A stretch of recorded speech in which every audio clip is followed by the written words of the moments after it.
So our MC Teru just speedrun a school transfer from Tokyo straight to Okinawa. And as he spawns into his new classroom and takes a front row seat while the NPCs chatter, he suddenly hears a girl shouting his name from behind with maximum sunshine energy. So he turns around to see Hina, his absolute crush who he's basically locked out of talking to because she speaks Uchinagachi, which is an ultra-rare local dialect, making him completely botch his basic good morning greeting. And as she starts happily rambling, he realizes his comprehension stats are at 0 since this dialect is practically an ancient code. So he just tanks the confusion in silence, getting completely distracted by how kawaii she looks scratching her face, until Kana, the ultimate support character, slides in to carry the conversation by translating Hina's complaints about the weather, which Teru is super thankful for, but as Hina excitedly glomps Kana, our boy gets massive FOMO, realizing everyone else in the lobby understands her except him, making him flashback to all the times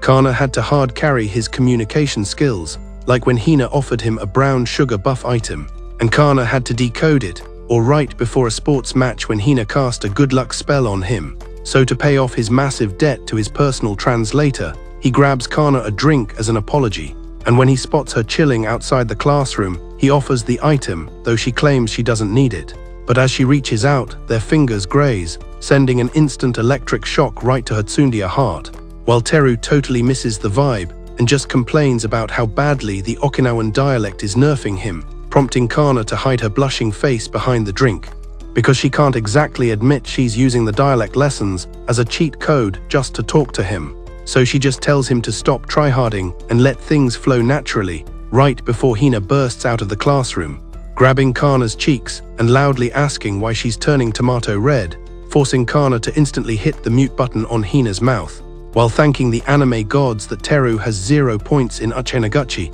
otherwise her massive crush would have been totally exposed. And fast forward to the end of the school day, Hina and Teru are walking home while she yaps about some giant dog TV show, leaving him frantically searching the crowd for his support main, Kana, until he finally spots her and confidently yells out her last name Higa, which instantly aggroes the entire mob, as basically 50 different NPCs turn around because they are all named Higa, forcing the two girls to rescue our stunned MC from the massive crowd, dragging him back to safety, where they drop the law that Higa is the most basic starter name in Okinawa, and yelling it in public is basically a taunt that will pull aggro from the entire server, making Teru sweat drop as he compares it to a zombie horde, assuming Higa is just the local version of the ultra-common Tokyo name Tanaka. But the girls instantly correct him, saying Tanaka is an ultra-rare drop in this region, which totally blows his mind and forces him to swear off shouting Kana's last name ever again, prompting Kana to accidentally slip up and say he can just use her first name, instantly panicking when Teru agrees that first names are the ultimate meta to avoid confusion, while Hina backs it up, claiming Okinawan surnames are way too common, plus Kana is super cute so she deserves the first name basis. And cut to the next day where the spring vibes are immaculate, and Teru spots Kana in the wild with Hina stealthing right behind her. So he decides to lock on and shout her first name, but his social anxiety kicks in mid-sentence, convincing him that raw-dogging a first name is too weird. So he adds an honorific and shouts Kana-san, which somehow pulls aggro again, leaving him totally baffled until an elderly NPC taps him on the shoulder and tells him he's got maximum riz but terrible pronunciation, revealing that Kana-san actually translates to a straight-up I love you in the local dialect, and without realizing his mic is still hot, he keeps shouting Kana-san, sending Kana's heart rate into overdrive. And when our clueless MC wonders why she isn't answering, the old woman taps Kana and announces that her boyfriend is calling for her, causing Kana's face to glitch into a massive red blush as she screams that they aren't dating, while fiercely demanding Teru to stick to her base name only. And a bit later, Teru's bad luck stat acts up again when he stumbles upon a crying low-level child on the footpath, failing completely at the minigame of calming him down until Kana and Hina roll up to form a party. And when they ask for the quest details, Teru explains the kid tripped while searching for his mom, so Hina drops to her knees to cast a soothing hug, guessing the kid's HP took a hit from the shock of falling, while Kana offers a healing potion of water as Hina chants Mabuya, Mabuya, Utakuyo while softly patting his back, making Teru insanely confused until Kana drops the law that in Okinawa, getting startled literally makes your soul, or Mabuya, disconnect from your body. And to reboot the system, A shaman class called Yuta has to chant those exact magic words, which forces the soul to reconnect and restores all the lost energy. And Kana explains this is a classic grandma buff used to keep the old traditions alive. But the kid just yeets the water cup and starts crying again about his mom, so Hina tells him this map is basically a tiny island, meaning there's literally no word for goodbye in their dialect, because no matter how far you travel on this server, you're guaranteed to run into the same players again. And as Kana translates this epic piece of lore, Teru is genuinely amazed, just as the quest successfully completes with the arrival of the kid's mother, who grabs her child's hand, but then admits they couldn't understand a single word Hina said, prompting Kana to explain that the new generation's skill tree doesn't include Uchenagachi, making it tough for even the locals to decode. While Hina happily re-explains to the kid that the veterans of the island just say see you around or catch you in the afterlife. And as the trio resumes their walk, Hina flexes that the kid totally didn't want to leave her party, humming happily while Teru confidently walks blindly with his eyes closed, which is a massive mistake because a literal bull spawns right in front of him, and Hina's warning scream makes him dodge roll just in time, leaving Teru completely shook as he asks why a raid boss is casually roaming the streets, to which Hina explains that bullfighting season is booting up, and the beast is just heading to the beach for a training montage, casually reminding the owner to clean up any dropped loot along the way, before remembering how massively startled Teru got and deciding to hit him with the same soul-retrieving pat she gave the kid. So Teru braces himself for a gentle, romantic hug, but instead gets aggressively spun around as she absolutely critical hits his spine, smirking at his shock and explaining that light taps are for noobs, while adults need heavy damage to force their souls back into their bodies, which sends his heart into a total frenzy, making him even more rattled than the bull encounter. And later back at the academy, a random classmate asks Teru if he's ever consumed Sata Andagi, and when our MC admits he has no idea what that is, the entire class drops their jaws in pure shock, because it's basically the ultimate legendary tier snack of Okinawa, crafted from flour, baking powder and eggs, deep fried into crispy golden spheres. So when Teru gets hyped to try this new consumable, a classmate named Iso immediately volunteers his grandma to craft some, while Wadai flexes her grandma's market experience and pledges to supply a batch too, prompting Suki to jump into the crafting race, vowing to make the snacks himself, until literally the entire classroom starts throwing Sata Andagi promises at him, leaving Teru utterly confused by this massive wave of free loot. So Hina steps up to decode the situation, revealing he's being targeted by the legendary Kame attack, which is an Okinawan ultimate move, where locals aggressively welcome new players by spamming them with culturally rich food, basically acting like an over-leveled grandma, force-feeding you to max out your stats and prove how much they care. And Hina casually tasks Kana with crafting her famous Sata Andagi, cheekily demanding a batch for herself too. So by the time he logs in the next morning, Teru is getting absolutely mobbed with snacks, overjoyed when he sees Hina secured a special batch from her grandma. But as the class swarms him, Kana hesitates on the sidelines, totally stressing over how to gift him her homemade batch,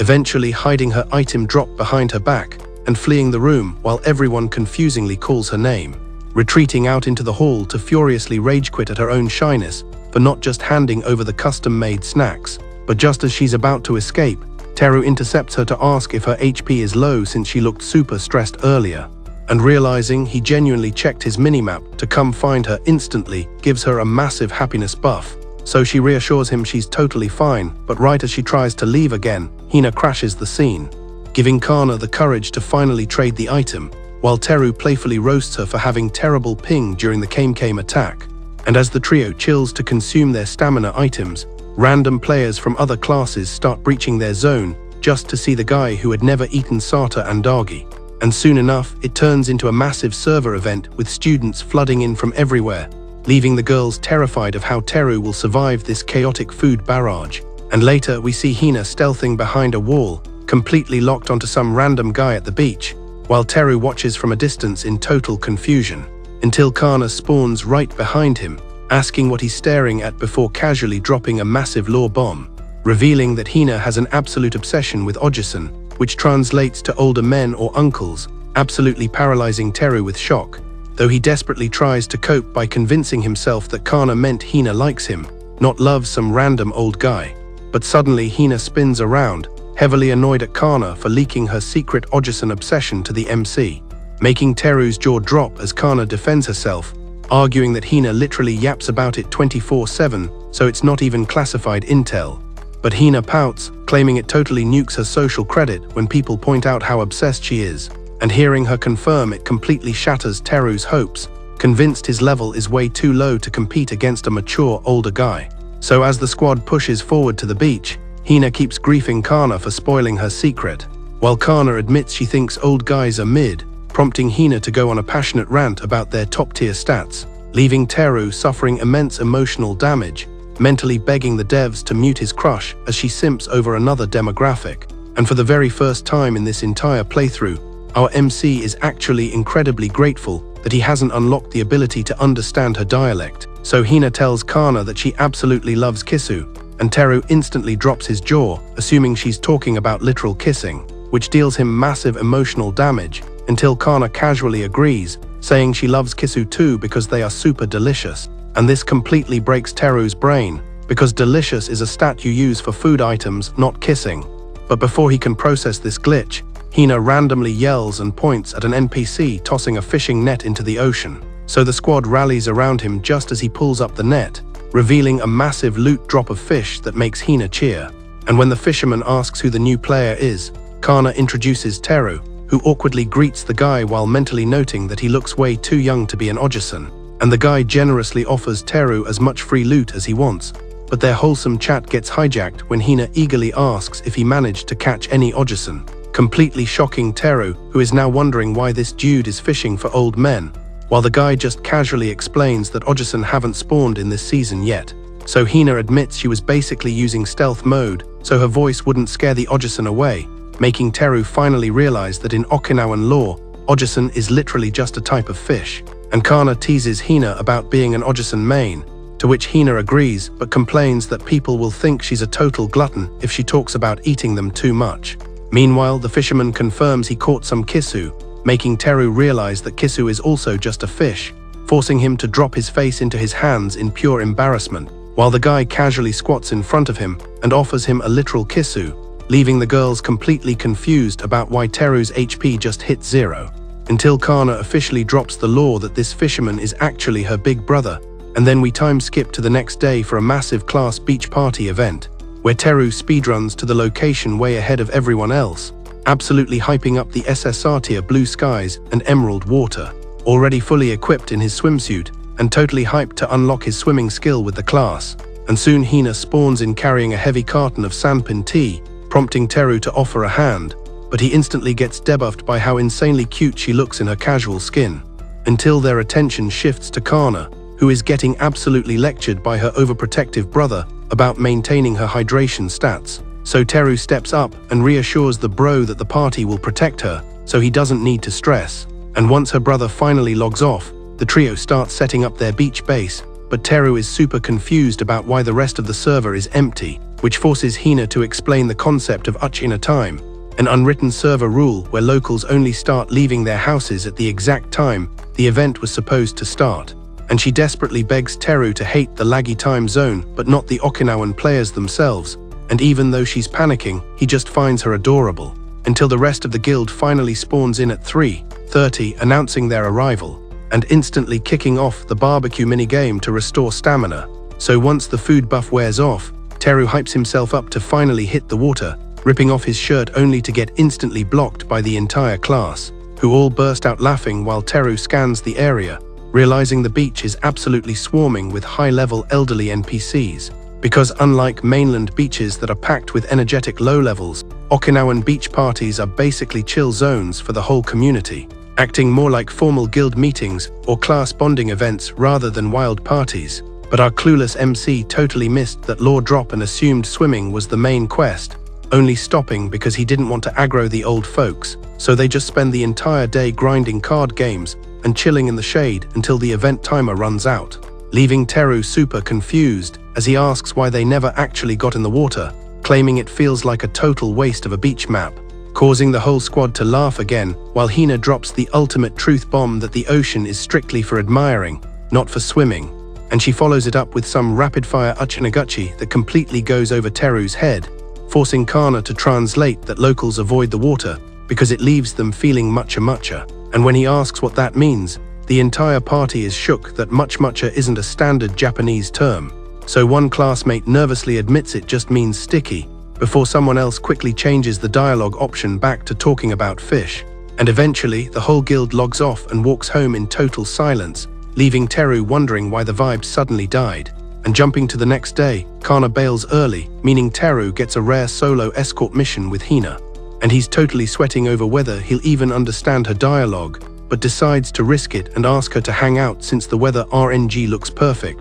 But literally the second he opens his mouth to ask, the server weather instantly flips to a massive thunderstorm. And he complains that the weather forecast guaranteed sunny skies, but Hina just laughs and says Okinawan weather reports are basically useless trash tier items. And as he tries to defend the meteorologist, he totally misses the fact that these random rain debuffs are super common and usually despawn as fast as they appear. But then Teru realizes his inventory actually has an umbrella while Hina has nothing, meaning they have to share, instantly triggering his inner shoujo manga fantasies, imagining that sharing the umbrella will leave one of his shoulders soaked, proving his ultimate devotion to her. And while he's busy hyping himself up in his own head, he completely forgets to actually use the item and snaps back to reality to see Hina just casually tanking the rain. So he yells at her to stop, waving his umbrella around, but then notices that literally no other NPC on the street is using one either, because Okinawans are totally immune to rain damage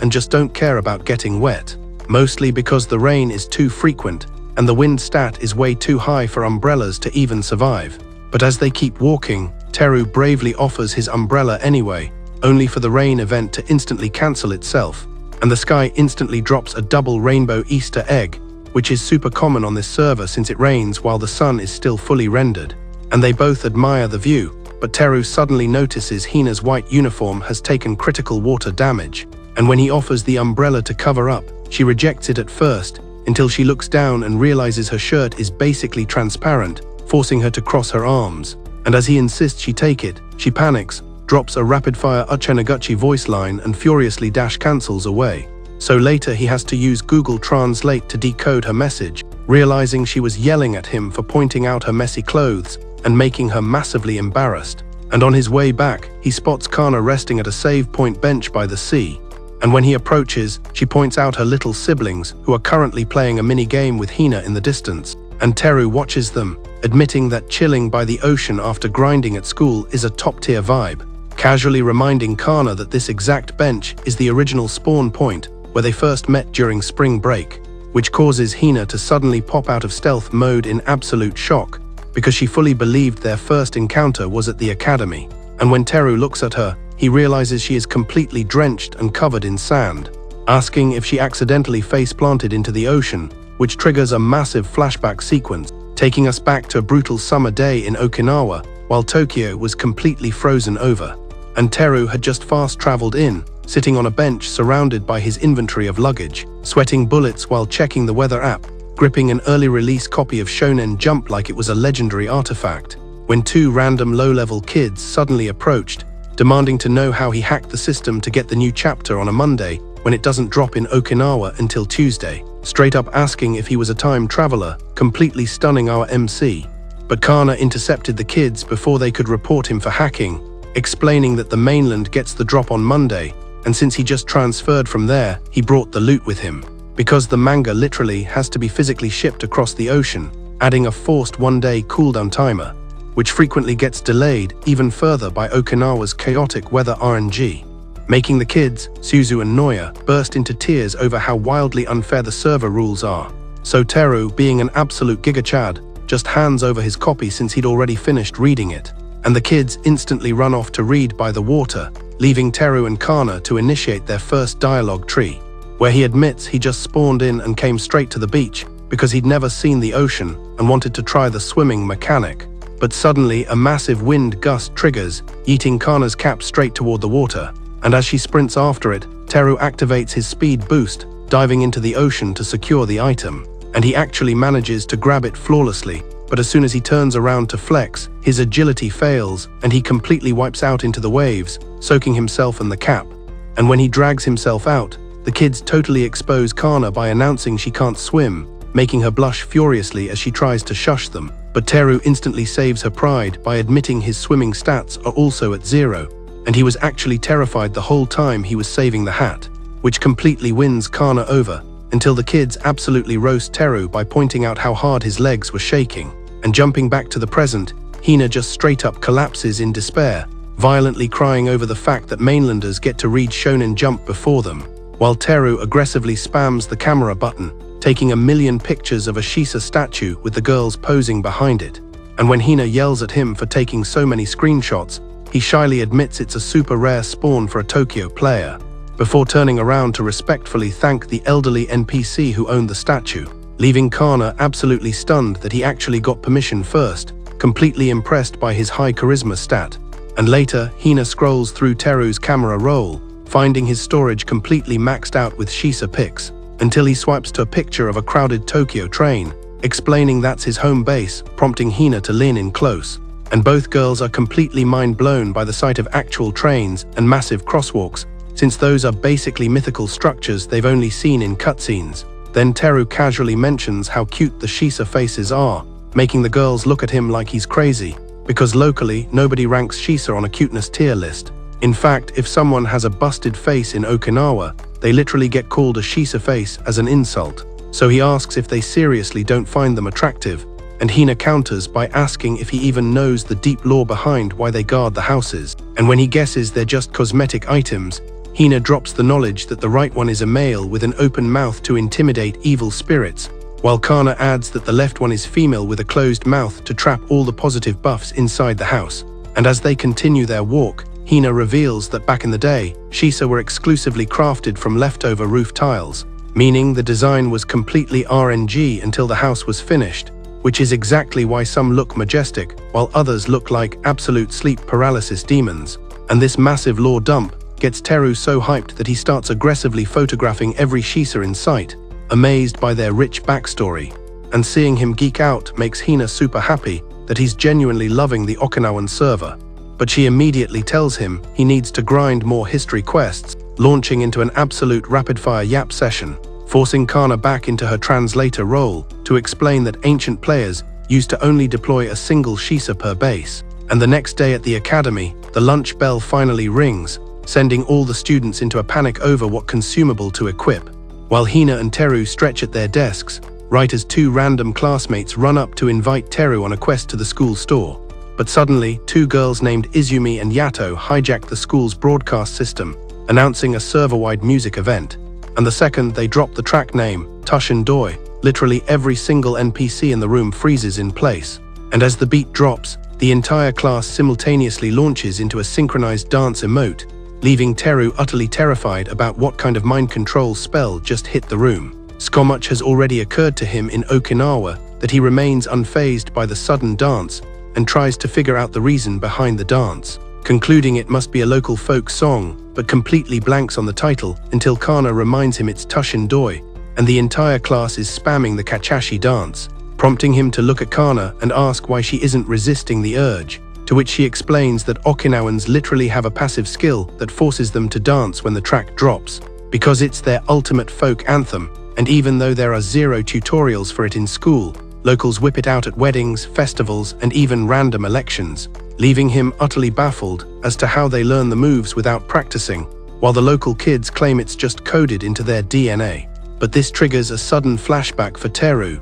remembering his own grandpa running a dance tutorial for him back in preschool, while one classmate mentions she picked up the skill tree from a random old lady in a shop, and another claims he unlocked it from an old man at a festival, until Hina steps up to drop the lore that nobody really remembers their exact sensei, but the muscle memory stays forever, adding that it's basically a massive generational passing of the torch, where you copy it from your grandparents who copied it from theirs. And she casually drops the bomb that one day he will have to be the dance instructor himself, warning him that if he ever unlocks the marriage route with an Okinawan girl, he'll be forced to teach their kids, which instantly causes Teru to visualize Hina holding their future child, making his brain absolutely blue screen, while Hina simultaneously imagines the bad ending where Teru's grandchild begs for a lesson, and Teru completely fails the QuickTime event, so she furiously yells that their hypothetical grandchildren are in grave danger and immediately forces him into a crash course.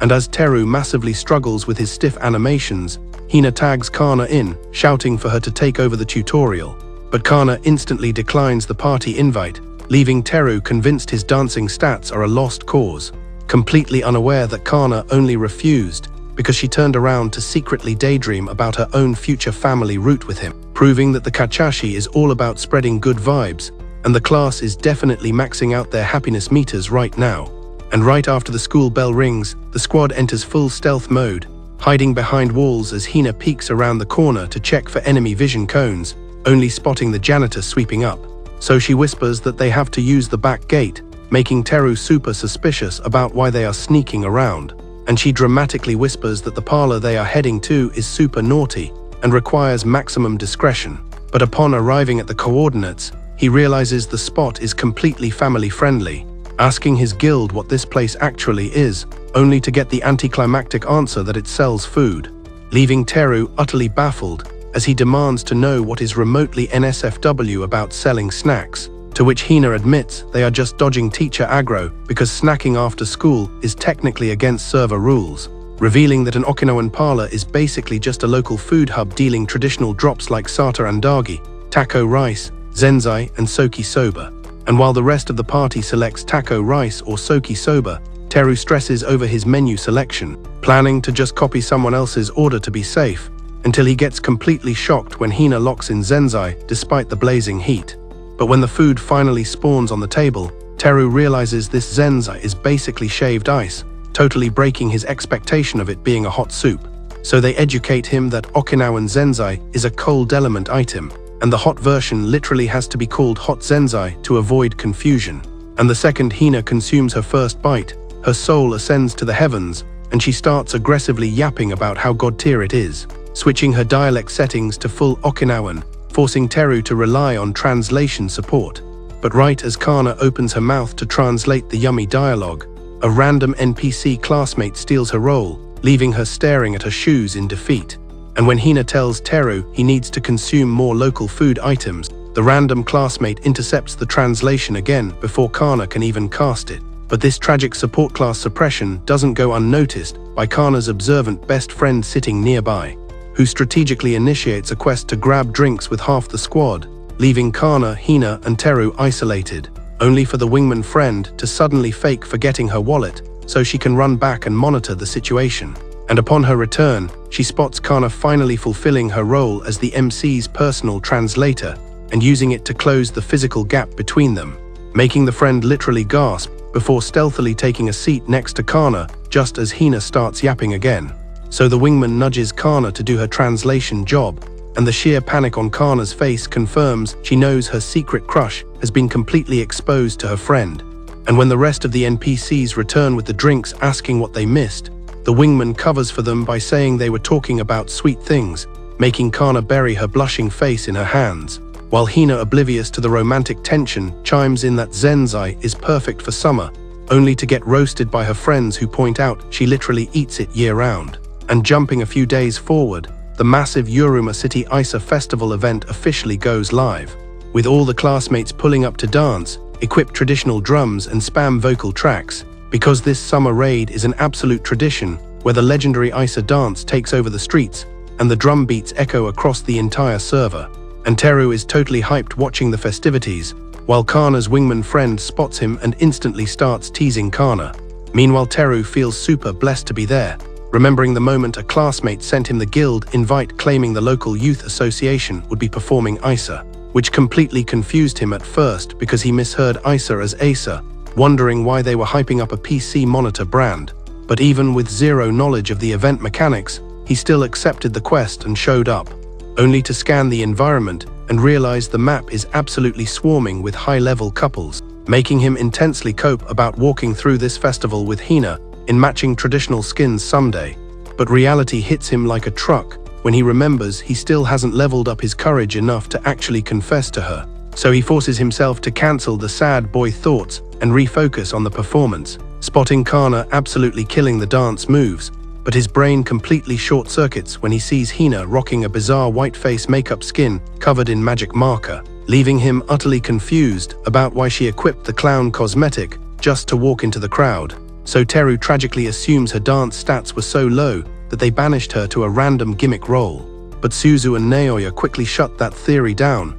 telling him to keep his eyes locked on her gameplay, where he witnesses her completely controlling the aggro of the crowd and boosting their hype levels to max, making Teru realize she's basically the festival's hype man. But Suzu corrects him again, dropping the law that she's actually playing the ultra-vital Kandara class, which is straight up the hardest support role in the game, requiring her to manage the formation lines, buff the dancers with hydration, wipe their sweat, trigger the song starts, keep the drum rhythm synced, salvage drop drumsticks and endlessly entertain the crowd. And as the trio watches her perfectly execute her massive APM tasks, Suzu flexes that Hina is the true floor master of the event, requiring elite situational awareness, which hits Teru right in the feels as he flashes back to his spawn-in day when he was a total solo player, and Hina was the first to party up with him, realizing she has hard-carried his entire school experience, and he hasn't even properly thanked his main support. And right as the youth association clears the stage to massive cheers,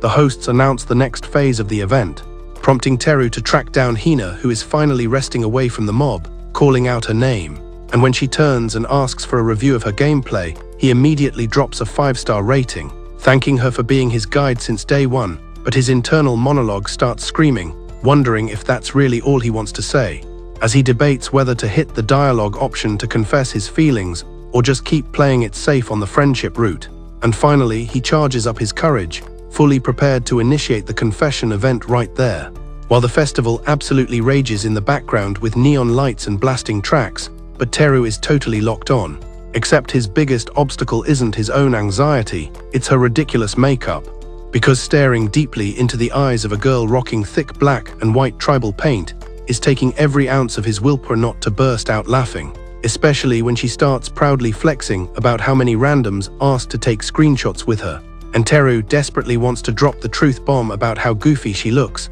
but smartly chooses to hold it in while she beams with unearned confidence, before she violently drags him toward the main stage, insisting that there is zero chance they are skipping the grand finale cutscene, where the host grabs the mic and triggers the server-wide Kachashi dance event for every player in the area. But Teru decides to camp in the backlines, watching the massive swarm of players rush the stage in perfect sync, completely mesmerized by the chaotic energy and amazed that everyone literally has the choreography memorized, until Kana, who was stealthing nearby, notices him lagging behind and moves in, reading his conflicted body language and asking if he's going to join the raid, to which he sheepishly admits his dance skill is basically zero. But despite staying on the sidelines, he drops a massive respect buff for the island, admitting that the last 4 months of Okinawan lore and tradition have completely blown his mind. And Kana posts up beside him, staring at the lively mob while casually mentioning that the event schedule is absolutely stacked with weekly festivals in this season,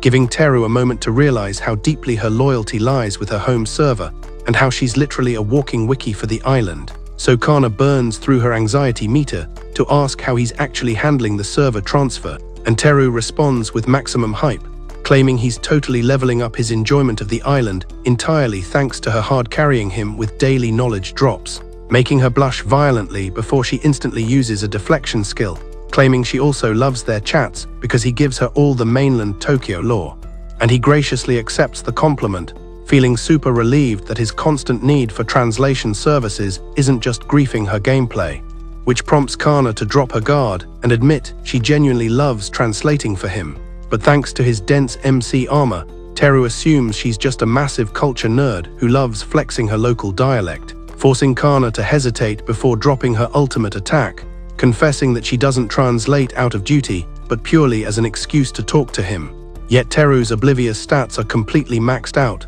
so he misreads the attack entirely, assuming she just desperately wants to cure his massive ignorance about the island. And when he calls her amazing, she completely mistakes his platonic praise for him accepting her romance route, sending her heart rate to the moon as she drops her gaze, completely overwhelmed by the emotional critical hit, even apologizing for hitting him with the heavy confession, but Teru casually reassures her it's no big deal, and follows up by saying he feels the exact same way, entirely unaware that she has fully locked into the romantic context, making Kana's heart practically burst out of her chest as she struggles to believe her crush actually reciprocates, instantly stressing over what the next phase of their relationship skill tree is going to look like. When suddenly, Teru loudly declares that he wants to get way more hands-on with Okinawan culture, and Kana, whose brain is currently operating purely on romance logic, catastrophically misinterprets hands-on as a speedrun to NSFW territory. So as Teru eagerly yaps about being hyped to try something totally new, Kana violently backpedals, stammering that her experience level is 0 and it's way too early for that phase, leaving the completely oblivious Teru to just flash his signature MC smile, assuming she's just being humble since her culture stats are already maxed out, until the brutal realization suddenly hits Kana like a lag spike, as she replays the dialogue logs and realizes they've been talking about 2 completely different quest lines this entire time. And while she's massively relieved she isn't getting rushed into a romance speedrun, a heavy disappointment settles in, because it means her massive emotional confession totally missed the target and Teru remains as clueless as ever. So Teru finally steps into the raid zone, moving closer to the stage with maximum determination, declaring that he's ready to grind out the full Okinawan experience firsthand, before nervously turning back to Kana and asking her to be his personal tutorial guide for the Kachashi dance. And as the duo merges into the massive crowd near the stage, they instantly start pulling aggro from the locals, who all look on with wholesome smiles, sensing that their relationship stats are steadily leveling up. Because even though Teru's movements are glitchy and uncoordinated, while Kana's are frame perfect, the pair somehow fits perfectly into the festival's rhythm. And the next morning, under a blindingly bright sun, Hina starts flexing her whistling skills to Teru, who has been desperately trying to unlock the skill ever since he heard her spamming it during the ISA. So Hina confidently promises to power level him at the beach, launching into a rapid-fire dialect explanation that leaves Teru completely baffled, forcing Kana to translate the quest details, which he eagerly accepts, while Suzu and Naoya tag along, hoping to finally unlock the Okinawan whistle ability for themselves. And as the group fast travels to the beach, Hina explains that the open-world setting means no one will care if they spam loud noises, fondly recounting the lore of how she and Kana learned to whistle from a legendary NPC at this exact location, which buffs Teru's confidence, convincing him that the sea breeze will help him nail the technique. But his first attempt is a critical failure, producing nothing but awkward blowing sounds, so Hina tries to carry him with exaggerated gestures and intense dialect instructions, but her teaching style only lowers his comprehension stats, leading Suzu and Naoya to openly roast her for being a trash-tier teacher, which actually relieves Teru since he realizes the problem isn't the language barrier, it's just that Hina has 0 points in instruction, and upon realizing this hard truth, Hina dramatically shouts at the ocean in pure despair, until Yi, noticing the struggle, suggests Kana take over the lobby, prompting Hina to instantly recover and vouch that Kana is the superior teacher. But Kana hesitates, clearly uncomfortable with the spotlight, until her little sister Suzu threatens to leak her secrets unless she agrees to the tutorial. So backed into a corner, Kana reluctantly accepts the quest to teach the group, starting the lesson by explaining that the 2-finger meta is way easier for beginners than the single-finger strats, emphasizing that tongue positioning is the critical hitbox for the sound, opening her mouth to demonstrate, only for Teru and the kids to zoom in way too close, staring directly into her mouth. And when she notices Teru staring intently at her tongue, she breaks into a massive nervous sweat, realizing she's doing something incredibly embarrassing in front of her crush, while Yi stands in the back, fighting for her life to hold back laughter, making Kana realize this was a setup all along, a calculated trap by Yi to force her into an awkward situation with Teru. But the children ruthlessly demand she redemonstrate the tongue tech since she closed her mouth too fast out of embarrassment. So trapped by peer pressure, she reluctantly continues the lesson, fighting to keep her composure as her anxiety bar fills up. And after grinding through multiple failed attempts, the children and Teru finally manage to produce some faint whistling sounds. And while Teru's whistle isn't as sharp or high level as Hina's, he is absolutely thrilled to have unlocked the skill, beaming with pride over his victory, while Kana, utterly drained from the teaching and the embarrassment, exhales a massive sigh of relief. And as the chaos settles, she takes a moment to watch the group with a warm, fond expression, seeing Hina, Suzu, Naoya and Teru happily spamming their new ability, just glad they can make the piercing noise together, until they call her over, urging her to rejoin the party, and she eventually caves, leaving her seat next to Yi to join the whistling squad, triggering a flashback to 8 years ago, when a younger Hina and Kana were walking this exact beach and heard a sharp whistle pierce the air, spotting a local legend practicing near the bay surrounded by a crowd of low-level kids. And Kana stared in awe, silently wishing she could equip that skill herself. But Hina noticed her shyness, grabbed her hand, and suggested they go ask the master for a tutorial, ignoring Kana's hesitation and dragging her straight to the NPC, who kindly shared his tech, inspiring the two girls to grind practice sessions every single day. But a week passed and they were still only producing weak, airy noises, which didn't go unnoticed by the local bullies, two boys who started mocking their inability to whistle, even after getting expert instructions, and the ridicule hit Kana with critical damage, silencing her and breaking her spirit. So the main bully, seeing he'd won, invited them to go bug catching instead. But Hina refused to let the disrespect slide, arguing with the boys and demanding they retract their trash talk, until Kana stopped her, sadly admitting she didn't want to practice anymore. But sensing how deep the emotional damage was, Hina shifted gears and dropped a heartfelt promise, vowing to practice with Kana until they unlocked the skill together, even if it took until they were wrinkled grandmas. And as the boys left, Kana broke down in tears, confessing how badly she wanted to whistle with Hina, moving Hina to hug her tightly and reassure her that they would absolutely conquer this quest together. So after the bullying incident, they went back to the master on the beach, hungry for more tips and tricks,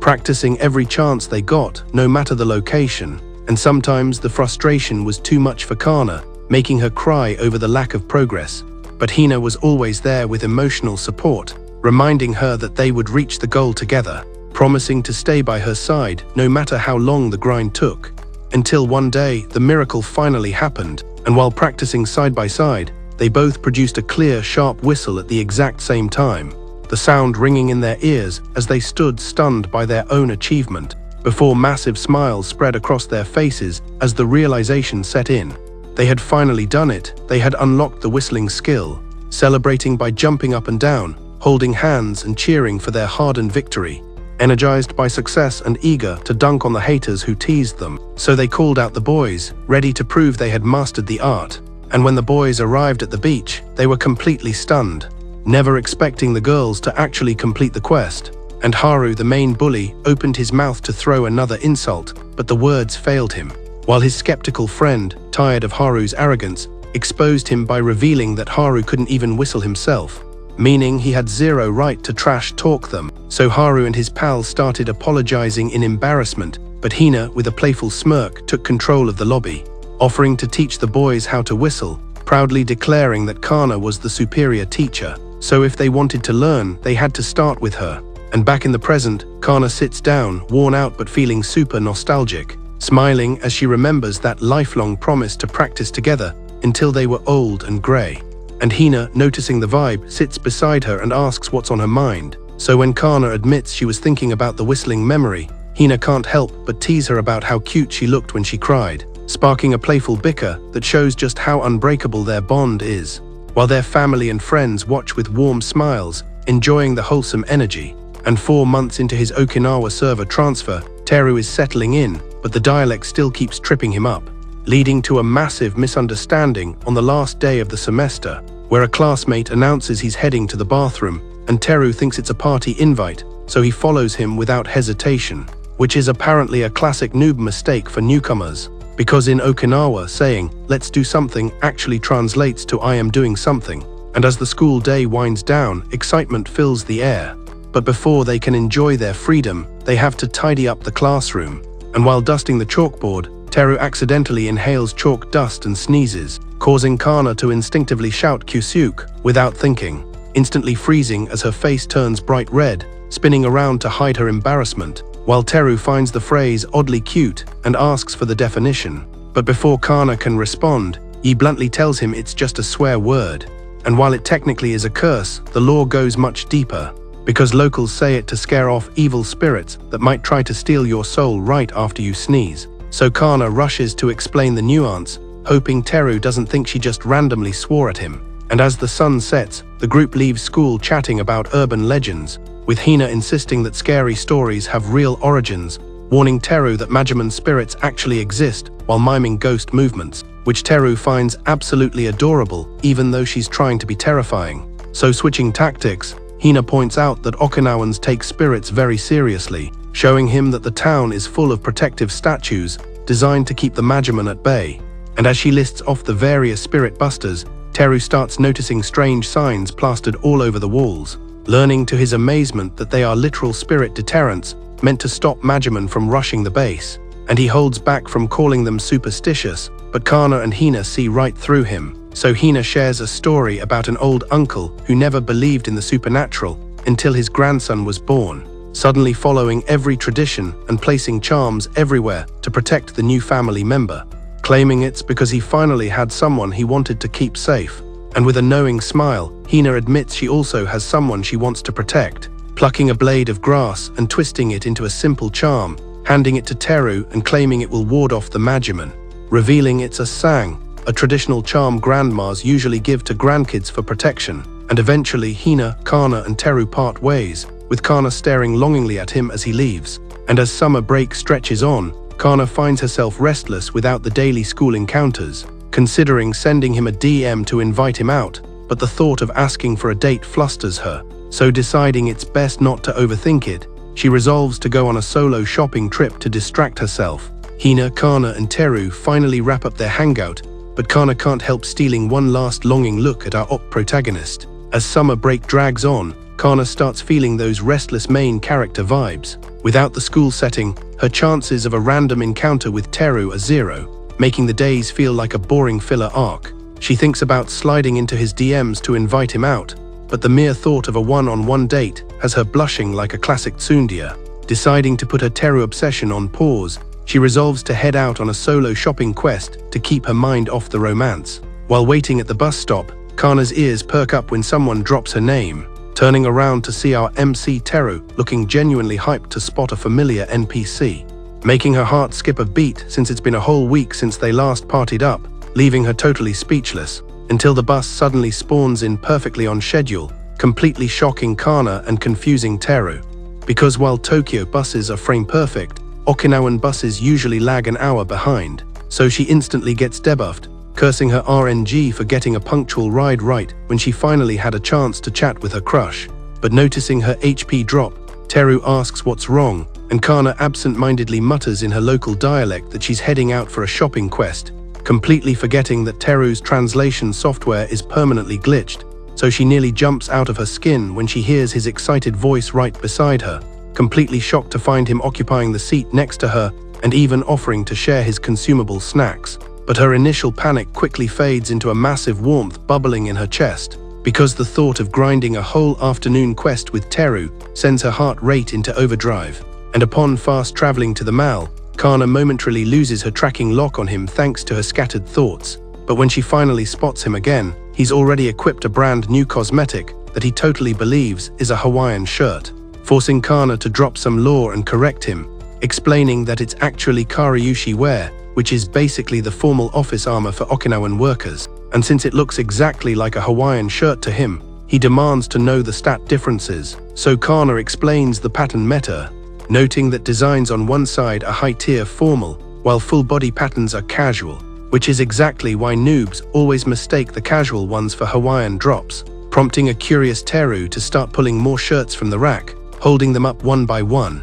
for Kana to confidently appraise as Karyushi wear, absolutely flexing her local knowledge, until a random shopkeeper NPC overhears and nervously apologizes, revealing that the final shirt Teru grabbed is literally an actual Hawaiian shirt that somehow bugged into their display, instantly wiping the smug look off Kana's face as she slumps in pure embarrassment, especially since it turns out the only real difference is that Karyushi is crafted locally in Okinawa. But then the shopkeeper assumes they're running a romance route and suggests they buy matching couple skins. And while Teru instantly tries to shut down the rumor by saying they're just guildmates, Kana gets absolutely giddy at the thought of being perceived as his player too, getting so wildly flustered that she panics and her face glitches tomato red. So she desperately tries to escape the zone, accidentally slipping back into her dialect, which unintentionally baits Teru into following her like a companion NPC. And when she finally notices him tailing her, she realizes his dialogue tree has bugged out again,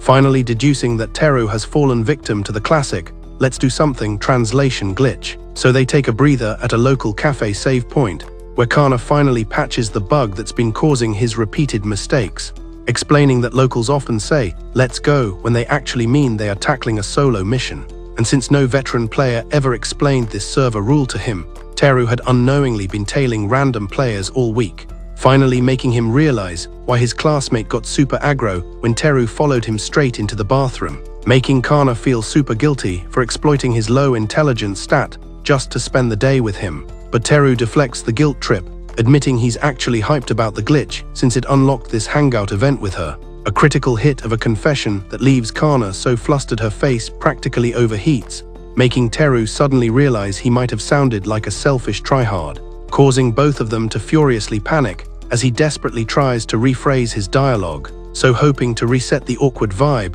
Kana suggests they extend their mal-exploration, pointing out a music minigame event nearby, leading them to grind through more shops, inspect more gear, and eventually hit the arcade, where Kana watches Teru furiously spam the controls on a crane game before they try to full combo the taiko drum rhythm game, turning the day into a massive success, and before they even realize it, the sky transitions to sunset, leading to a chill bus ride home where both players feel totally satisfied with their loot drops, especially Teru, who is absolutely hyped about a rare discount coupon, which he sniped from a vendor and is already using to plan his next shopping raid. And as the ride continues, Kana hesitates before shyly suggesting they party up for the mal again sometime. But Teru literally triggers the exact same dialogue option at the exact same time, making them both laugh at the synchronized ping before awkwardly looking away, totally unsure if the other meant it romantically or if it was just another language bug. But Summer continues to drop unexpected side quests, like when Teru joins a calisthenics event at City Hall, only to get completely swarmed by low-level kids who are super hyped to interact with a mainlander, aggressively tugging his shirt to flex their local knowledge and asking him about exclusive features they think only outsiders get to experience. And during the chatter, Teru notices their dialogue constantly starts with a distinct hum sound, which he finds insanely charming, learning that the local kids use it as an auto-reply to show they're listening or thinking, a quirk he admits is absolutely top-tier adorable. And as he watches the kids yap, he realizes Suzu has the exact same passive trait, something he completely ignored before, but now it absolutely stands out, when suddenly out of nowhere, Hina's grandmother spawns in, prompting Hina to sprint over and hug her tightly. And as she energetically introduces her grandma, Teru's perception stats catch Hina unconsciously dropping the exact same hum sound as the kids, making him realize she must have spammed that habit as a child and just unknowingly reverted to her base form. So Teru respectfully bows to initiate his greeting with Sachiko, Hina's grandma, but the second he raises his head, Sachiko unleashes a rapid-fire Uchinaguchi dialogue tree, which completely bypasses Teru's comprehension, leaving him with zero intel. And as the lobby gathers, they prepare to grind the morning calisthenics, with a radio booting up to broadcast the routine's instructions. But while the kids perfectly execute the quick-time events, Teru is completely out of sync, realizing to his absolute horror that the audio instructions are fully spoken in dialect, making it impossible to follow the combos. And once the session ends, Hina switches to NPC mode and starts stamping the kids' attendance cards as they eagerly line up, while Teru awkwardly lingers in the back, remembering how he used to grind for stamps as a kid to unlock candy, but now feels way too overleveled to be claiming basic rewards, debating whether to just skip it until he overhears a boy hyping up the ultimate completionist reward. Collecting 7 stamps unlocks a special treat, specifically Kyan-san's legendary Sata Andagi, instantly altering Teru's mindset as he vows to 100% this questline, totally assuming the pastry was handcrafted by his crush Hina, motivating him to log in every single morning, tanking the sweltering heat debuffs, random rain events, and severe sleep deprivation, all purely fueled by the promise of scoring freshly made Sata Andagi, until they finally hit day 7, and the players eagerly rally to claim their event loot, submitting their maxed out cards the second the final exercise ends, their eyes sparkling with pure anticipation, as Hina reveals a massive platter of golden Sata Andagi that instantly buffs everyone's hunger stats. And to Teru's surprise, Hina bypasses the RNG and straight up gifts him the largest drop as a thank you for assisting the sessions. And before he can even hit the decline button, she flashes a mischievous smirk and moves in, aggressively force-feeding his avatar, violently shoving the pastry into his mouth and leaving him no choice but to tank the calories. while proudly declaring that her grandmother's Sata Andagi reigns supreme on the server, which makes Teru's brain completely short-circuit as the law finally clicks. Kyan is Hina's last name, meaning the kids were talking about her grandma this entire time, hitting him with a crushing wave of realization that he just endured a brutal week-long calisthenics grind under the delusion of eating Hina's cooking, when she literally had zero part in the crafting process, leaving him chewing his loot while internally laughing at his own tragic clown-tier predicament, completely torn between massive disappointment and pure comedy. Meanwhile, the Okinawa server is busy running the Cuban event, a massive 3-day festival synced to the lunar calendar, consisting of Unkei on day 1, Nakanuhi on day 2, and the grand finale Yukui, where spirits are officially logged out of the mortal realm. So Teru and Hina decide to spend the final day at Kana's base, where her clan is hosting a traditional raid gathering, and upon spawning at the entrance, Teru is instantly staggered by the massive inventory of sandals lined up, confirming the lobby is completely full. And the second they cross the threshold, they get hit by a massive AOE wave of enthusiastic greetings, with the veteran NPCs happily welcoming Hina back to the party, prompting Kana to stealthily pull Teru away from the mob and invite him to join in Ututo, a sacred ritual for sending prayers to their ancestral players. And although he has zero clue what the mechanics are, Teru just nods along, totally ready to mash buttons. But when Kana and Hina instruct him to kneel, they completely underestimate his lack of cultural programming, because instead of executing the traditional Seiza emote, Teru drops down on one knee, accidentally locking into an aggressive marriage proposal stance, causing both girls to totally freeze as their face textures turn violently red. And before they can even cancel the animation, a roaming grandmother NPC strolls by and playfully asks if a wedding event just triggered, immediately snapping Kana out of her stunned debuff, frantically explaining that they were just trying to get Teru to sit in the Seiza position.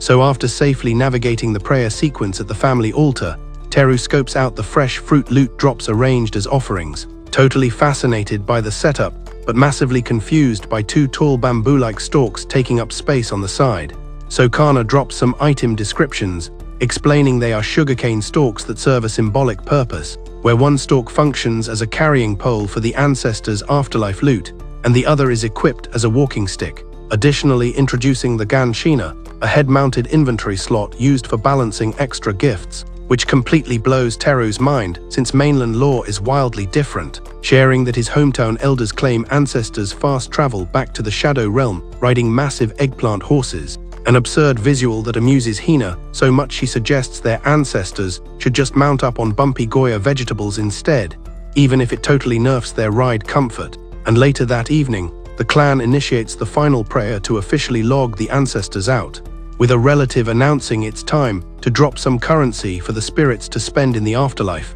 Taking the prompt way too literally, Teru immediately starts digging through his pockets for his own gold, forcing Kana to quickly intervene and explain they don't use real microtransactions, but rather uchikabi, which is specially crafted paper money exclusively accepted in Gyuso, the afterlife server, leaving a super relieved Teru to watch as the family starts burning the bills. But the resulting smoke effect quickly drops the room's visibility, prompting him to rush over and open a window to clear the debuff. And the exact millisecond he does, the distant, hyped-up sound of drums and chanting instantly invades the audio channel. And peering outside, Teru gets visually stun-locked by an epic Isa performance marching through the streets, a spectacle that instantly overrides his current quest, making him dash outside without a second thought to party up with Hina and Kana, who are already completely locked in on the show. Kana admits that she and Hina were already grinding the Juni event, a special Isa dance loop performed around the village during Oben,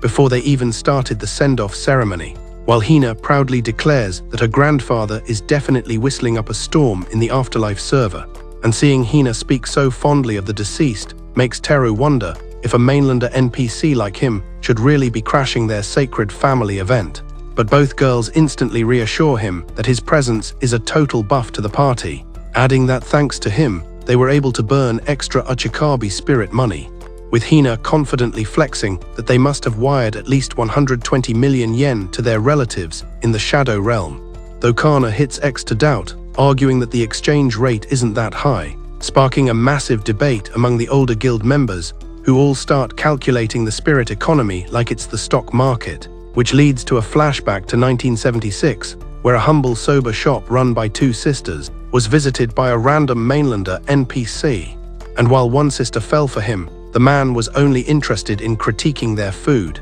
tasting their signature dish, only to declare with zero hesitation that it was fake soba, claiming that real soba requires 30% buckwheat flour, a stat that Okinawan noodles completely lacked, which triggered the Fair Trade Committee to basically ban the name Okinawa soba, trying to nerf their culture. But the Okinawan Noodle Union refused to take the L and fought the admins tirelessly, until they finally secured the victory royale on October 17, 1978, earning the right to use the name, which is why that date is now celebrated as a server-wide holiday. And Teru listens intently to this lore dump, appreciating how hard they fought to protect their items. So as they chow down, Kana encourages him to equip kogusu, a spicy chili seasoning that buffs the flavor. And seeing Hina spamming it, Teru decides to copy her build and dumps a massive amount into his bowl. Delighted by how the spice enhances the broth, so he confidently pours in even more, unaware of the side effects. Because as they finish eating, Hina hands him some water,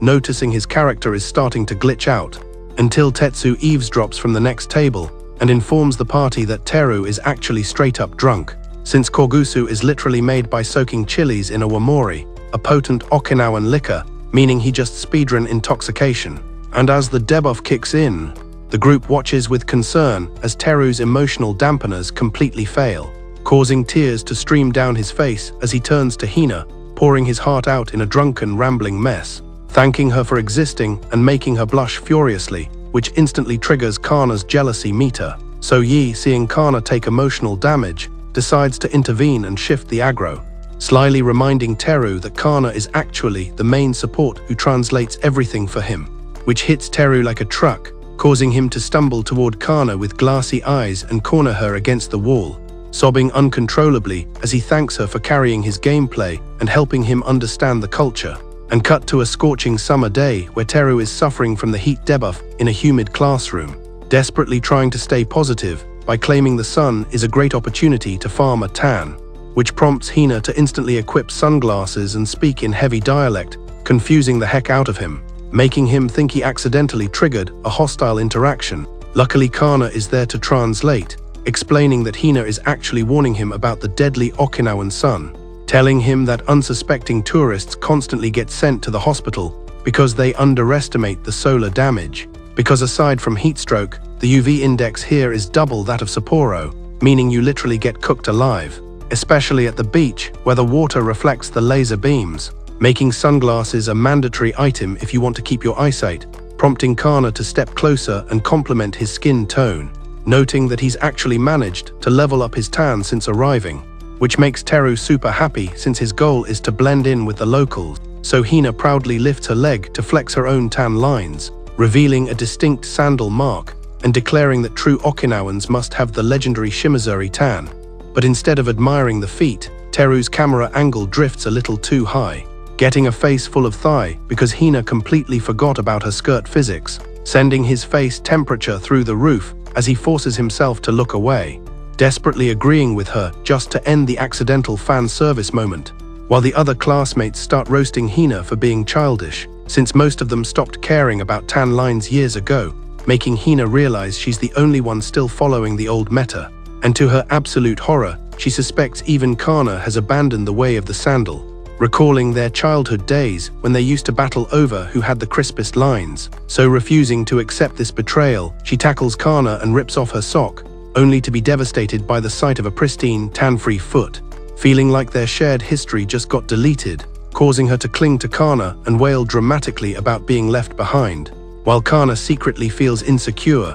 realizing that while Teru wants to get darker, she's been spending all her skill points on sun protection. And suddenly the wind picks up and dark clouds spawn overhead, so Hina starts reciting an old dialect chant, almost as if she's summoning the typhoon boss herself, while Teru, totally clueless about the danger level, looks up with excitement, thinking this will be a fun little weather event, while the locals start comparing typhoon power levels in hectopascals, treating the storm like a casual Tuesday, which totally amazes Teru, as they casually list off their survival shopping list like pros, with Kana and Suzu planning a raid on Tsutia, the DVD rental shop, because Hina explains that during a storm, internet streaming gets nerfed, so physical media is the only way to pass the time. And as they pass a lively bar, Kana points out that adults use the early work dismissal to get a head start on drinking, while some elders recognize Hina and warn her not to do anything reckless like going to the beach, knowing she has zero self-preservation instinct.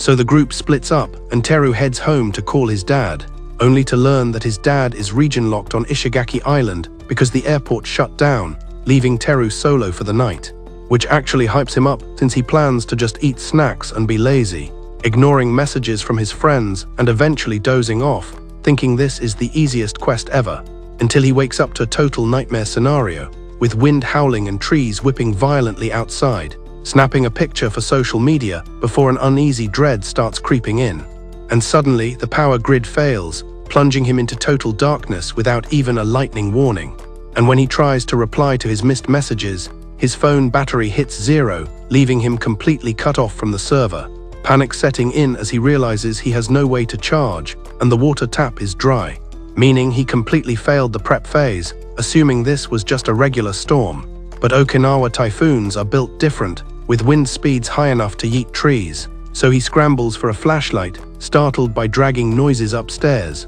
and seeing a wet plushie slam against his window like a horror movie monster, sending him diving for cover until a knock at the door jump scares him, and he opens it to find a drenched Kana standing there, equally shocked by his terrified state, before Hina tackles him back inside for safety, explaining that the squad was worried since he went radio silent, so they launched a rescue mission, insisting they extract him to their base since his current shelter is trash. And as they drive through the chaos, Teru stares out the window with max anxiety, worrying about their friends, but Kana reassures him that locals have high resistance to these events, deciding to make a pit stop at Super Union, the legendary supermarket, known for staying open through the apocalypse. But when they arrive, the shop is actually closed, which sends a chill down their spines because if Super Union is closed, the server is basically shutting down. So they speedrun to Kana's house, where Grandma warmly invites Teru to stay, and Tetsu convinces him not to return to his empty apartment, sitting him down for a massive feast, featuring some champuru and horiachi, classic typhoon survival food. And when Suzu tries to leak the intel that Kana cooked the meal herself, Kana swiftly applies a silence debuff to her sister before the secret gets out, leaving Teru to happily devour the food, totally oblivious to the romance subplot as he enjoys the warm hospitality, spending the rest of the night watching DVDs and playing games in a wholesome filler episode to wait out the storm. He cautiously opens the door, only to find Kana standing there looking like she just saw a ghost. It's Kana looking like a drowned NPC after getting caught in the storm, and she's just as shocked to see him. Teru barely has time to process the situation before Hina literally tackles him back inside. The squad was worried because they hadn't heard from him since the group disbanded, so Kana, Hina, and Tetsu decided to check his status. Seeing he's totally ill-prepared for a typhoon, they insist on taking him to their base where he can stay safe and comfy for the night. As they drive through the rain, Teru is staring out the window, his anxiety levels slowly creeping up. He's worried about the rest of the gang, but Kana reassures him that these typhoon events are just a Tuesday in Okinawa. The locals are high-level veterans at handling extreme weather, so there's zero need for concern. Before heading to the house, they stop by Super Union, the legendary Okinawa supermarket. This place is famous for staying open even during the worst storms, providing essential loot for the survivors. But when they pull up, they get hit with a debuff of pure dread because Super Union is actually closed. Hina and Kana exchange looks of pure terror. If the Super Union closes, you know the final boss of storms has arrived. They speed off to Kana's house, where her grandma welcomes Teru with that top-tier, grandmotherly hospitality buff. Teru tries to be polite and leave after dinner, but Tetsu points out there's no one waiting at his lonely apartment anyway, so he might as well stay. The atmosphere inside is super lively and welcoming. The family sits him down for a feast of Okinawan dishes he's never even seen in his life. We are talking some champuru and horiachi, the ultimate savory pancake that Okinawans keep stocked up on. These are the go-to-storm rations because they have a massive shelf life and taste like S-tier comfort food. Kana's little sister, Suzu, tries to leak that Kana actually cooked the meal herself, but Kana shuts her down before she can spill the tea. Clueless as ever, Teru just focuses on the delicious flavors, totally appreciating the warmth and hospitality of the family. The rest of the night is pure entertainment and laughter. They marathon DVDs, play games, and share stories to pass the time until the storm clears. So Teru's initial panic over the typhoon gradually gets cleansed, completely replaced by the wholesome buff of his friends and the cozy base camp environment. And later that evening, Teru decides to initiate a dialogue with Kana to drop some massive gratitude, admitting that if she hadn't forced the rescue mission, he would have tanked the storm completely solo, undergeared and terrified. But thanks to her, he unlocked an unforgettable core memory full of warmth and safety. And right as Kana opens her mouth to reply, the candle RNG completely fails, snuffing out the light and plunging the room into total darkness, while the group scrambles to find a backup light source, causing Suzu to totally botch her eating animation and drop her cream puff on the floor. But as Tetsu finally re-equips the fire, the flickering light reveals an insane plot twist. Kana and Teru have somehow glitched into the exact same hitbox, sitting way too close, with their faces literally mere inches apart. And the sudden proximity check makes both of them instantly freeze, their breathing pausing as their eyes completely lock onto each other in the dim lighting. Meanwhile, Suzu is totally oblivious to the heavy romance stats filling the room, because her only concern is that Kana is going to drop a massive aggro on her for wasting a food item. So when she sees Kana's furiously blushing face, she completely misreads the emotion as pure, unfiltered rage.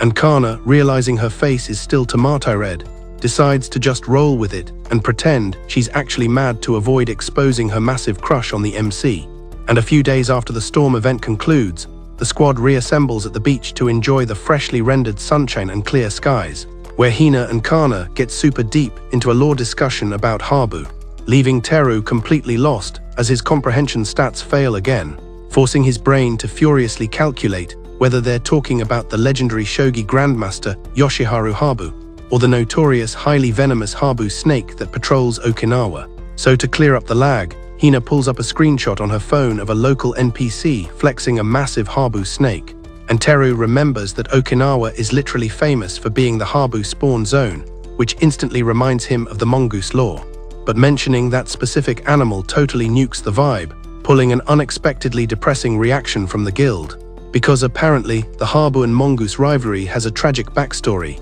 where back in the mid-1800s, anti-venom hadn't been patched into the game yet, making the snakes an absolute terror for the locals, and the devs' first fix was importing weasels to control the snake population, but they quickly realized the snakes absolutely destroyed the weasels in PvP. So looking for a stronger meta, the officials decided to drop mongooses onto the server, and while the early game plan looked solid, the two species eventually just started dodging each other completely, making the whole strat completely useless. And worse, the mongooses switched their aggro to hunting the Yanbaru Kuina, an ultra-rare flightless bird native only to Okinawa, causing their numbers to plummet so hard the admins had to step in with protection laws. But even today, the Yanbaru Kuina is still stuck on the endangered list, a story so sad it can literally deal emotional damage to any local player. And Teru admits he's shocked he hasn't even spotted a single Habu since logging into Okinawa, learning that they mostly stealth in the tall grass. And even Kana and Hina confirm they almost never see them alive,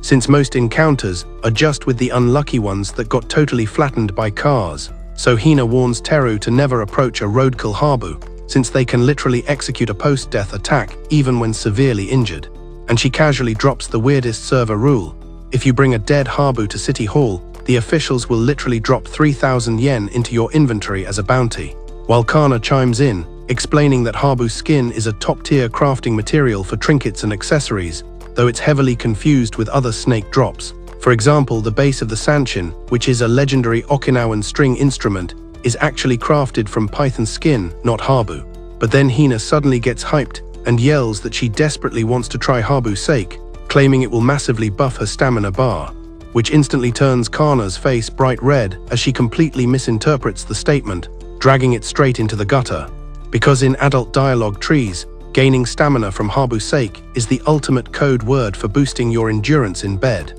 But Hina, having 0 points in mature comprehension, remains completely oblivious to Kana's dirty mind, innocently explaining that her grandparents drink it to prevent the chill debuff, since it drastically improves blood circulation, making Kana and Teru turn even redder, completely humiliated by their own NSFW assumptions, realizing that Habu's sake actually just grants genuine health buffs, leaving them flustered over their dirty thoughts. while Suzu, completely disconnected from the awkward tension, playfully slaps a sea cucumber right onto Teru's shoulder. And cutting to another day, Teru and Kana hit up Hina's base, where she gifts them a massive pineapple drop. And Teru, already feeling blessed by the sweet loot and Hina's ultra-rare twin bun hairstyle, is totally hyped to consume it. But when he asks to borrow a knife item, he gets absolutely jump-scared as Hina and Kana casually start ripping the pineapple apart with their bare hands. And seeing his bewildered expression, Kana quickly drops the law that this is a specific snack pineapple variant, which is way softer than the standard drop and is specifically designed for hand tearing, revealing that even the core is fully consumable, making it a top-tier convenient snack. Then Hina suddenly stands up, announcing she's initiating a quest to gather bananas, and Teru assumes she's just walking to the kitchen, but is shocked when she steps straight out into the garden zone. So his curiosity pulls him outside, where he finds actual banana shrubs fully rendered in her backyard, and learns that unlike the basic mainland bananas, these Okinawan drops are classified as luxury item, boasting a rounder, plumper model with a gooey texture, making them significantly more expensive,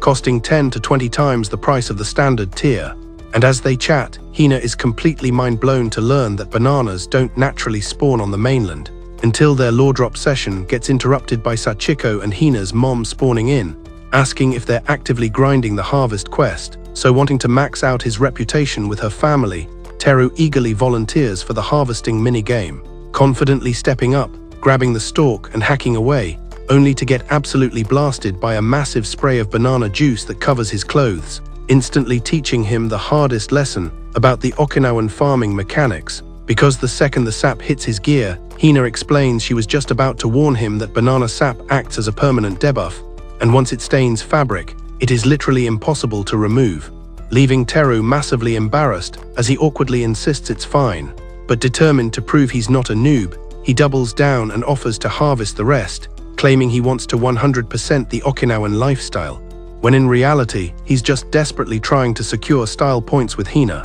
And Hina, totally oblivious to his simp motives, is genuinely touched by his dedication to learning the culture. So they team up to clear the harvest node, and by the end, both of their avatars are completely drenched in sweat and permanent sap stains, prompting Kana, who smartly stayed out of the splash zone, to offer the hose item to wash down the loot. And Teru feels like an absolute boss, super pleased with his farming run, while Sachiko, totally amused by his tryhard energy, hands him a massive bundle of bananas as a quest reward, flashing a warm smile and dropping the dialect phrase Ikariba Chode, which Hina mistakenly translates as "you're like family," completely forgetting to add the context that it's just a casual bar phrase used to express good vibes and gratitude, causing Teru to fully assume he's just been officially locked into the family tree. So in a massive burst of hype, he proudly declares he's ready to take care of Hina forever, totally confusing Hina and Kana, who just walked into the tail end of the cutscene. And later, as he walks home dual-wielding massive bags of bananas,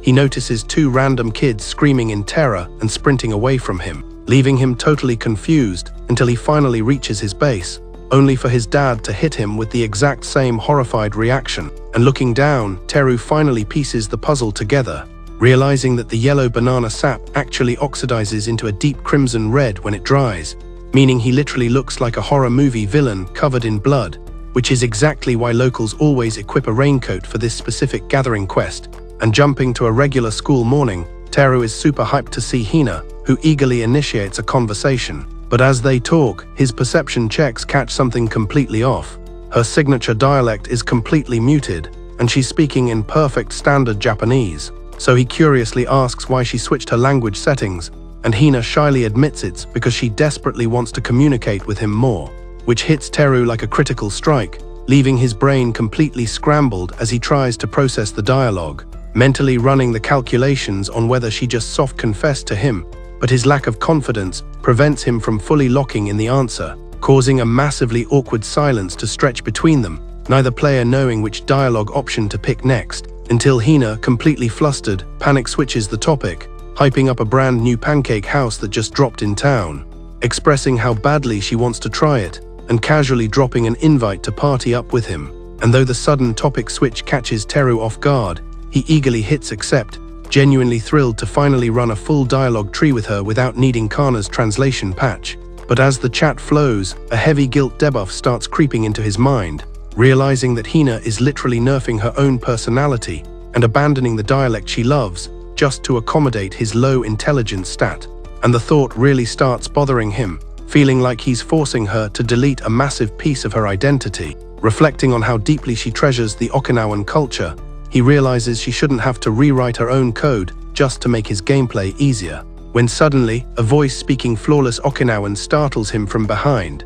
and he spins around expecting Hina, but his brain completely blue screens when he sees Kana standing there, effortlessly spitting the heavy dialect, and the confusion multiplies as he watches Hina step up to translate Kana's words for him, making him panic as the entire server logic seems to have inverted. And before he can even report the bug, the environment literally collapses and his vision fades to black, waking up the next day to realize it was all a dream sequence, awkwardly recounting the surreal nightmare to Hina and Kana, which leads to a lore drop that in Okinawa, only 30% of the active player base can actually speak the original dialect, so the devs have been rolling out massive updates to preserve it, launching language tests, speech tournaments, and even spamming TV and radio ads to keep the culture alive. And one morning, Teru drops a party invite for a beach episode, realizing he still hasn't unlocked the swimming achievement in Okinawa. And right as he and his boys spawn at the location, they get a ping from the girls saying they arrived early and are already in the water.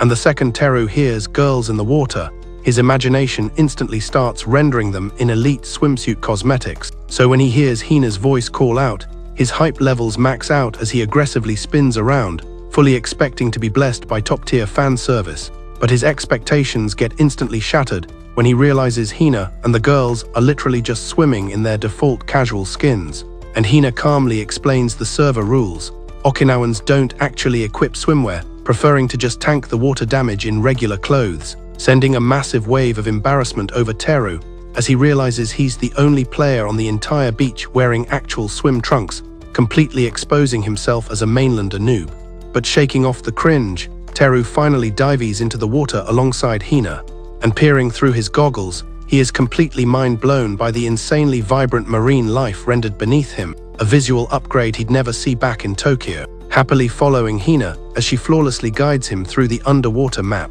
And when they finally hit the surface, Teru furiously yaps about how many rare fish spawns he just witnessed, making the locals chuckle at his pure hype. Before they shift their focus to Kana and Yi, who are camping the shallow water, and just as the squad yells for them to swim deeper, a sudden piercing cry completely shatters the chill beach vibes, revealing a low-level child violently clutching his hand, completely stun-locked by pain, prompting Hina to immediately sprint over to assess the damage. And seeing the kid's finger rapidly swelling with a poison debuff, Hina's survival instincts kick in, instantly diagnosing that he just caught a critical hit from a gonzui, a highly venomous fish that looks exactly like a catfish. So remaining totally calm under pressure, Hina assures the low-level player she knows a special trick to nerf the pain. And without a second of hesitation, she gently takes the swollen finger into her mouth and manually extracts the venom, leaving Teru to spectate the entire sequence, his heart absolutely swelling with admiration, completely awestruck by Hina's selfless healer vibes and insane reaction speed. And once she confirms the poison status is cleared, she spits into the ocean and issues a side quest to the kid to grab a warm compress from the convenience store. And as the child and his mom log off with gratitude, Teru's gaze is completely locked onto Hina, mesmerized by her natural kindness and ability to carry random players, until she catches him staring and playfully pokes him, snapping his brain out of the romantic loading screen. So they return to the water, but the earlier random encounter leaves Teru with a lingering sense of unease, even though Hina reassures him that gonzui mobs are usually passive unless you draw aggro, warning him that the Okinawan server is actually packed with hostile marine life, so memorizing the enemy list is crucial for survival, starting with the gonzui, which she explains is a venomous swarm-type enemy, capable of inflicting massive critical pain if triggered, then moving on to the datsu, a torpedo fish that aggressively charges at any shiny loot. Next, she warns him about sea snakes, which casually roam the map with a venom stat 70 times higher than the legendary Habu snake, finally capping off the monster manual with the Katsuonaboshi, a jellyfish that deals excruciating pain on the first hit and literally triggers anaphylactic shock if it combos you twice. But right before she can drop the intel on the most common threat in the area, Teru's HP bar takes a sudden, sharp hit to the arm, forcing him to wince and instinctively clutch his right forearm, as Hina instantly spots a Habukuragi jellyfish casually floating away from the crime scene, which, just like the Habu snake it's named after, is fully loaded with toxic venom. So they urgently rush out of the water, with Teru groaning while the squad inspects the damage zone, his skin already flashing red with inflammation, and as Hina moves in closer, telling him to hold still. Teru, totally dazed by the pain, assumes she's about to perform the same venom-sucking maneuver she used on the kid, and the thought alone sends his heart rate into overdrive, realizing he is absolutely not emotionally prepared for his crush's lips to make contact with his bare skin. But his fantasy gets brutally shattered when, instead of romance, he feels a freezing cold, foul-smelling liquid dumped onto his arm. Snapping his head down to discover Hina just emptied an entire bottle of raw vinegar onto his wound, explaining that the official meta for a Habukuragi sting is drowning the hitbox in vinegar to stop the venom spread. Adding a pro tip that while this works for most jellies, using it on a Katsuonaboshi sting will literally buff the poison and speed up the damage. But unfortunately for Teru, his first swimming quest in Okinawa ends on a massive sour note, forcing the party to call it a day so Teru can recover his stats. And as they walk back to base, a friend offers him some cold water, since the post-vinegar healing phase requires a cold cooldown, while a random kid NPC walks by and loudly complains about the overwhelming vinegar stench radiating off our MC. And jumping to a weekend where Teru has 0 calisthenics quests, he decides to grind some walking XP, but immediately regrets it as the intense humidity debuff drains his stamina bar way too fast, until he suddenly hears Hina shouting his name, spinning around to see her waving from a passing car, yelling something in hardcore Uchinaguchi that completely stunlocks Teru's brain. But before he can even guess the translation, Kana pops out the window to bridge the language gap, explaining Hina just asked where he was heading, and immediately invites him to join their road trip party, which Teru happily accepts, reflecting as they drive on how owning a car mount is basically mandatory in Okinawa, since unlike the mainland where players rely on train-fast travel, Okinawans find personal vehicles way more practical, a comment that earns him incredibly puzzled looks from the squad, until Kana drops the law that Okinawa is the only prefecture in Japan with 0 active train lines, relying solely on a single monorail system called the Yui Rail, making Teru finally realize why Hina was so obsessed with his photo of a Tokyo train crossing earlier, and even Tetsu jumps in, asking to see the screenshot later since he's never actually witnessed a real train either. So Teru pivots the chat to the Yui Rail, admitting he hasn't unlocked that achievement yet, and Hina explains it's region locked to the south, so most players never actually use it, leaving it mostly for tourists and specific worker NPCs, which jogs Tetsu's memory about Kana's childhood obsession with riding the Yui Rail after seeing it in a TV drama, recalling how she threw a massive rage tantrum when she couldn't board, forcing Kana to hide her furiously blushing face, completely mortified that her brother is leaking her cringe lore to her crush. Then Hina explains that cars aren't just vehicles here, they are treated like essential party members, so vital that the server actually went through a massive drive-through boom back in the day, offering everything from ice cream to soba to gyoza through the window, though the gyoza meta got nerfed due to insane wait times, and she totally blows Teru's mind by revealing they even had drive-through ATMs for max convenience, an idea so wild Teru admits he desperately wants to try it someday, while Kana quietly notes that some still exist, with drive-through judon being the most common survivor. But Kana is struggling to stay in the conversation, having skipped her morning food buff just to join the ride, terrified her empty stomach meter is going to trigger a loud audio cue if they keep talking about food, and despite clutching her tummy to muffle the sound, her hunger wins and lets out a massive growl. But Teru clutch saves the moment as his stomach immediately rumbles in solidarity, admitting the food talk has maxed out his appetite too, allowing Kana to laugh off the embarrassment and admit she's starving, prompting Tetsu to declare it's the perfect time to hit a tavern, steering them to a popular drive-in spot famous for American-style fast food drops, where Tetsu locks in the order and then just idles the car in the lot, leaving Teru totally confused since mainland drive-thrus require constant movement to pay and collect. But looking out the window, he sees the entire lot is just parked cars on standby, until an NPC staff member magically approaches their window and physically hands them their meals, shocking Teru, who expected a quick pickup, not a VIP parking service, while Hina, already demolishing her burger, explains this is the true drive-in meta, since Okinawans prefer camping in their own cars rather than walking into the restaurant lobby. And completely impressed by the concept, Teru thanks Tetsu for the food, noticing as he eats how the parked cars create a unique, decentralized dining hall vibe, which makes him daydream about his own endgame, looking forward to unlocking his license so he can run his own solo road trips and soak in the scenery. But as Kana happily munches her burger, Hina drops the brutal stat that Okinawa has one of the highest obesity rates in Japan, instantly freezing Kana mid-bite as she gets hit with a wave of self-consciousness,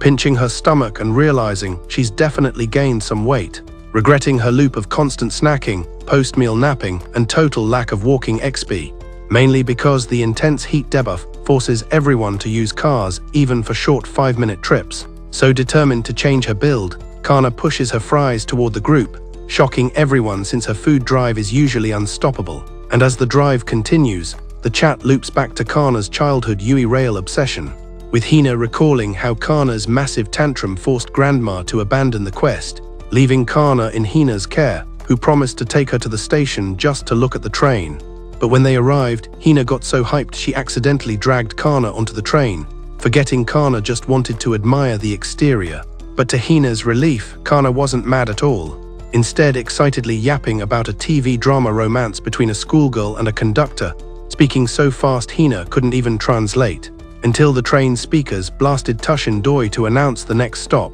and Hina, mistaking the audio cue for a dance battle, immediately started busting moves in the carriage, entertaining the whole server, while Kana just smiled, thinking Hina was too young for romance but maxed out on joy, suggesting on the ride back that Hina join a youth dance guild, which Hina surprisingly took seriously, asking Kana to join too. But Kana, having zero desire for the spotlight, instantly hit decline. And back in the present, Kana laughs, admitting they both got grounded when they returned home. But Hina credits that moment as the catalyst for her entire dancing career, a detail Kana realizes she completely forgot. And a few days later, Yi admits to herself that teasing Kana about her crush on Teru is top-tier entertainment, enjoying the rare sight of the stoic girl getting flustered, though she gets frustrated every time Kana fumbles an easy opportunity to ask him out. But her frustration turns to respect when Hina joins the chat, and Kana flawlessly live translates for Teru, impressing Yi since fluency usually takes a decade of grinding,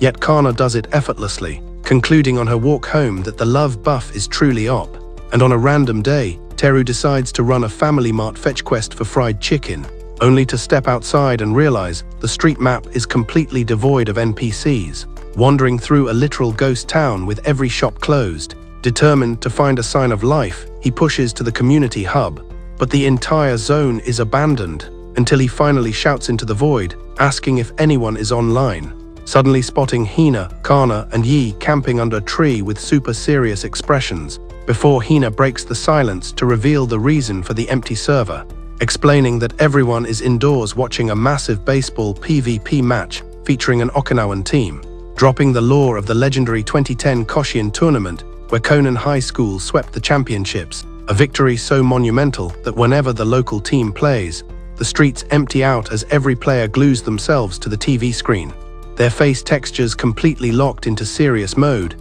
as if they're about to drop a massive lore bomb. And breaking the silence, Hina finally reveals the reason the server is empty, explaining that every single player is currently locked indoors, streaming a massive PvP baseball event featuring the local Okinawan team, launching into the epic backstory of the 2010 Koshiin tournament, where Konan High School absolutely swept the leaderboards, securing both the spring and summer championship titles, a victory so unbelievably legendary that whenever the team plays, the entire Okinawa map empties out as every local glues themselves to the screen to spectate the match. Teru is genuinely puzzled. How can one single baseball game have this much influence over an entire prefecture? But when the girls take him to the mall, he sees the hype with his own eyes. A massive crowd is gathered around a TV, cheering for their team like it's the series finale. It's official, Okinawans don't just like baseball, they're obsessed with it. Even construction workers stop their grind to watch the big games. It's basically a law of the land at this point.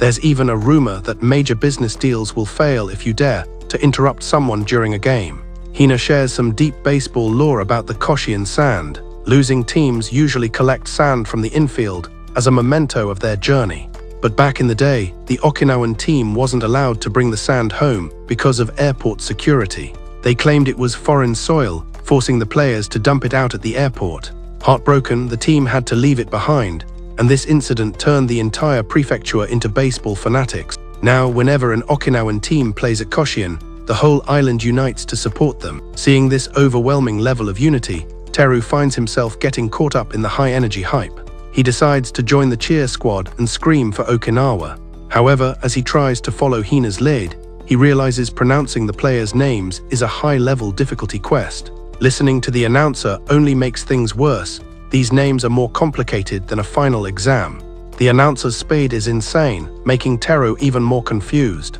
Just as he's struggling, a player with the same last name as Kana hits a massive home run. Kana, who was acting quiet, suddenly jumps up in excitement and grabs Ye in pure joy. Teru watches the moment and can't help but smile at her passion. Kana tries to claim she's only a fan because of the name, but her hype levels tell a different story. Every time the team scores, she gives Ye a massive, tight hug. Noticing this, Ye decides to play wingman and offers her seat to Teru, hoping Kana will instinctively hug him instead. Too focused on the game, Kana doesn't even notice Teru has taken the seat right beside her. When the team hits a home run, she jumps up and throws her arms around him without a second thought. Only when the initial rush of excitement fades does she realize how close they actually are. Her body stiffens up, and as she looks up at him, she immediately pulls away with a face redder than a tomato. From behind them, Ye sneaks closer with a knowing grin, clearly enjoying the chaos. She casually remarks that she just witnessed something very amusing.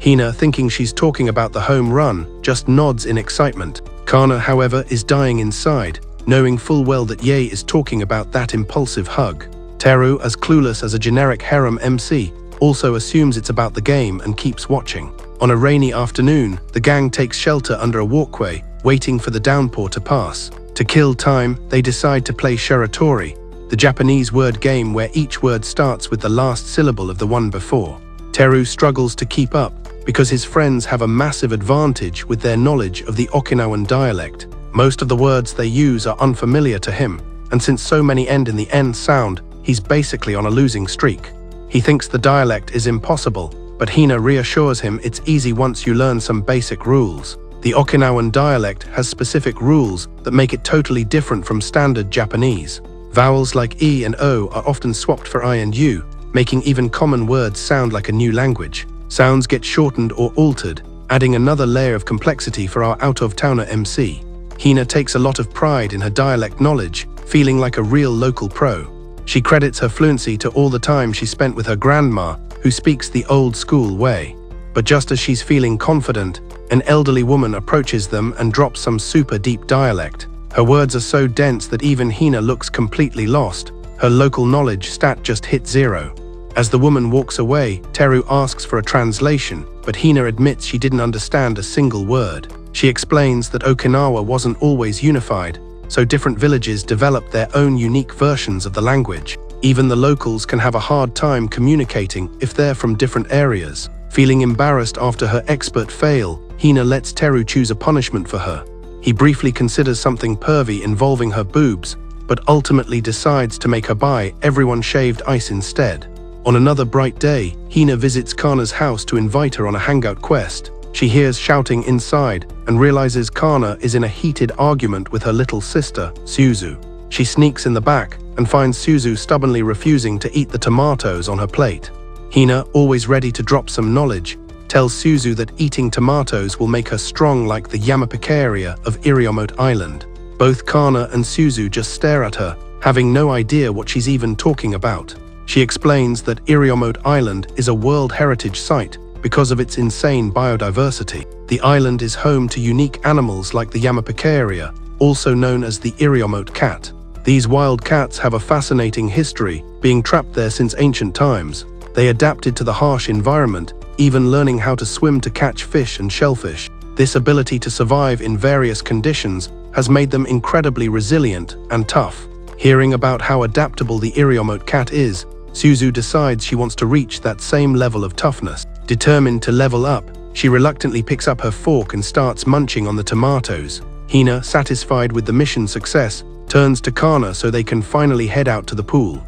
But sadly, these Iriomote cats are still endangered, with only a few hundred left in the wild. Their survival is super fragile because even small changes to the map could threaten their existence. Later that evening, the gang gathers outside for a classic test of courage event. To set the spooky mood, Sachiko shares a terrifying ghost story from her childhood. She remembers playing in the streets after dark and seeing a shadowy silhouette in the distance. Thinking it was a friend, she chased after it, but the figure vanished into thin air. Instead, she found a dead fish with its eyes torn out. Yikes. Before she could run, she looked up and saw something terrifying staring right back at her. The group is shivering at the suspense, and everyone is praising Sachiko's S-rank storytelling. But Teru is just confused because the story was told entirely in thick dialect, so he missed the scary details. He turns to Hina and Kana for a recap, but both girls are too busy shielding their ears in pure fear. Seeing his friends absolutely terrified, Teru decides it's best not to ask for more info.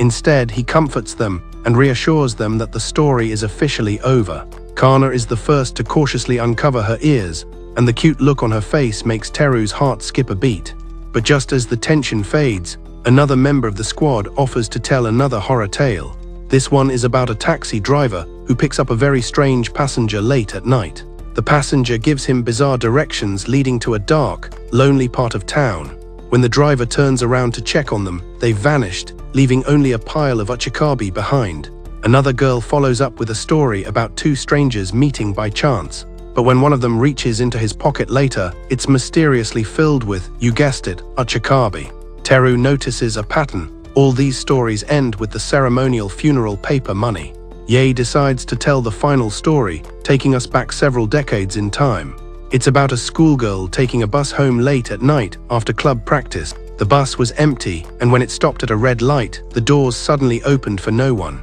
She thought it was a mistake, but then she noticed shadowy figures approaching the other passengers. They were peering closely into everyone's faces before moving on, and no one else could see them. Her heart was pounding as she realized she was next in line for a face-to-face encounter. She kept her head down, hoping if she didn't acknowledge them, they'd just pass her by. Eventually, she sensed the presence moving away and let out a quiet sigh of relief. But looking ahead, she spots some shadowy mobs creeping up on the unsuspecting passengers. She thinks she's hallucinating at first, but these creeps are going NPC to NPC, doing a full face scan before moving on to the next target. Nobody else is reacting, which means she's the only one with high enough perception stats to see them. Her anxiety bar maxes out as she realizes she's next in line for the inspection. She lowers her gaze, praying that if she doesn't trigger the interaction, the cutscene will just skip her. Finally, her stealth check passes, and she feels the dark presence drift away from her seat. Thinking she's finally out of the danger zone, she dares to lift her head.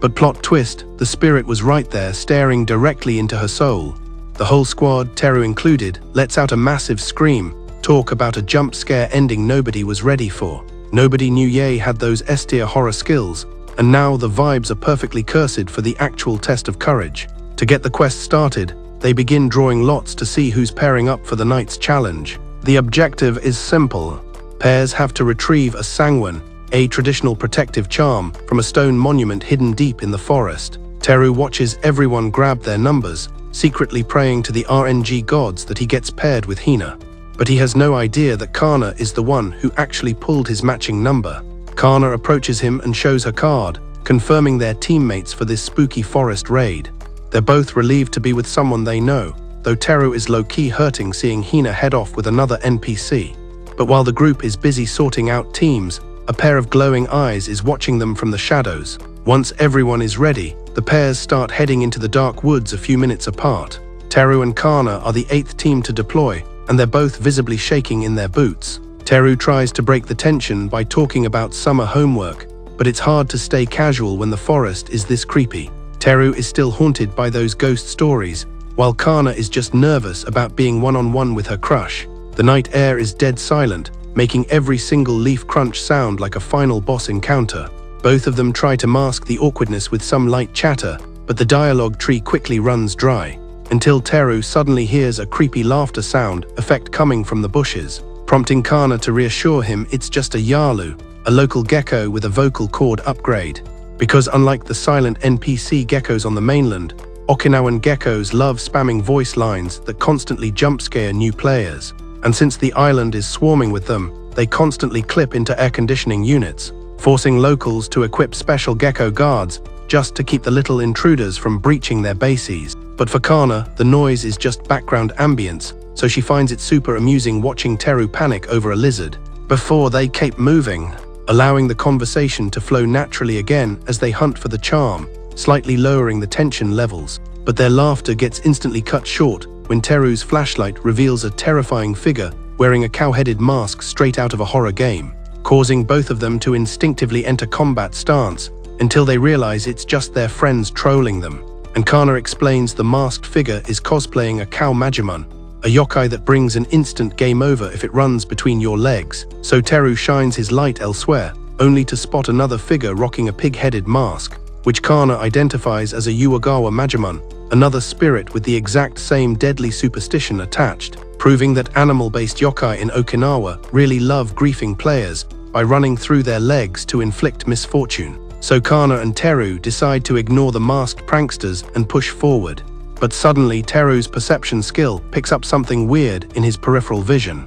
turning to spot a bizarre human-like figure with long tangled hair and a white dress, looking like a total Sadako clone, with twisted limbs and crazy eyes that are darting around like the animation is glitched, sending a massive chill down their spines as the entity starts aggroing towards them, freezing Kana in place as she chokes on her own breath, while the figure starts mumbling some cursed audio, which slowly becomes clearer as it gets closer, literally commanding them to kiss. Because unbeknownst to them, this ghostly menace is actually just Yi in disguise, while the rest of the friends watch from the bushes, noticing that Kana is genuinely terrified and debating if they should cancel the prank before she takes trauma damage. But Yi is determined to force the romance plotline, ignoring the safety concerns to continue her eerie performance, until Teru spots a second enemy, another figure standing right beside the ghost girl, moving with even more unsettling animations, wearing a mask and twisting his body in a grotesque fashion that looks straight up painful. So he glances at Kana, realizes her fear bar is maxed out,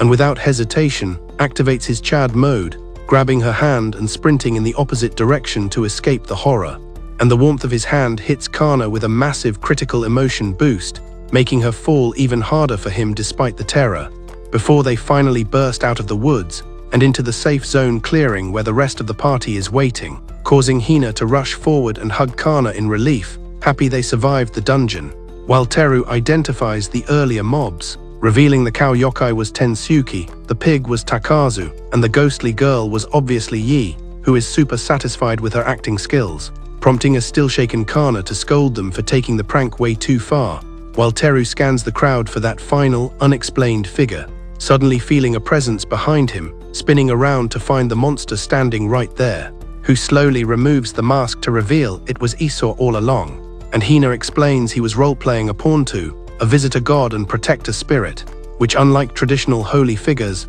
has a terrifying, cursed appearance meant to scare off evil, though it usually just traumatizes the local children instead. And since it's covered in mud, it smears people, houses, and cars to apply a protection buff against malevolent spirits, revealing that Yi's master plan was to scare the couple so Esau could jump in as the Pawntu and save them. But because Teru and Kana panicked and speedrun the escape, the big reveal totally failed, leaving Teru to wonder why a god of protection looks like a sleep paralysis demon. A question Esau can't answer, though he smirks, clearly proud of his top-tier cosplay. And after the test of courage wraps up, the group walks Kana home, where she pauses before entering, staring at her hand and replaying the memory of Teru's warm grip like a saved highlight reel, letting the feeling linger as she engraves the moment into her heart, marking it as the absolute peak of her summer arc, before stepping inside to find her family waiting, with Suzu rushing forward hoping for some drama, only to look disappointed when Kana appears to have taken 0 damage.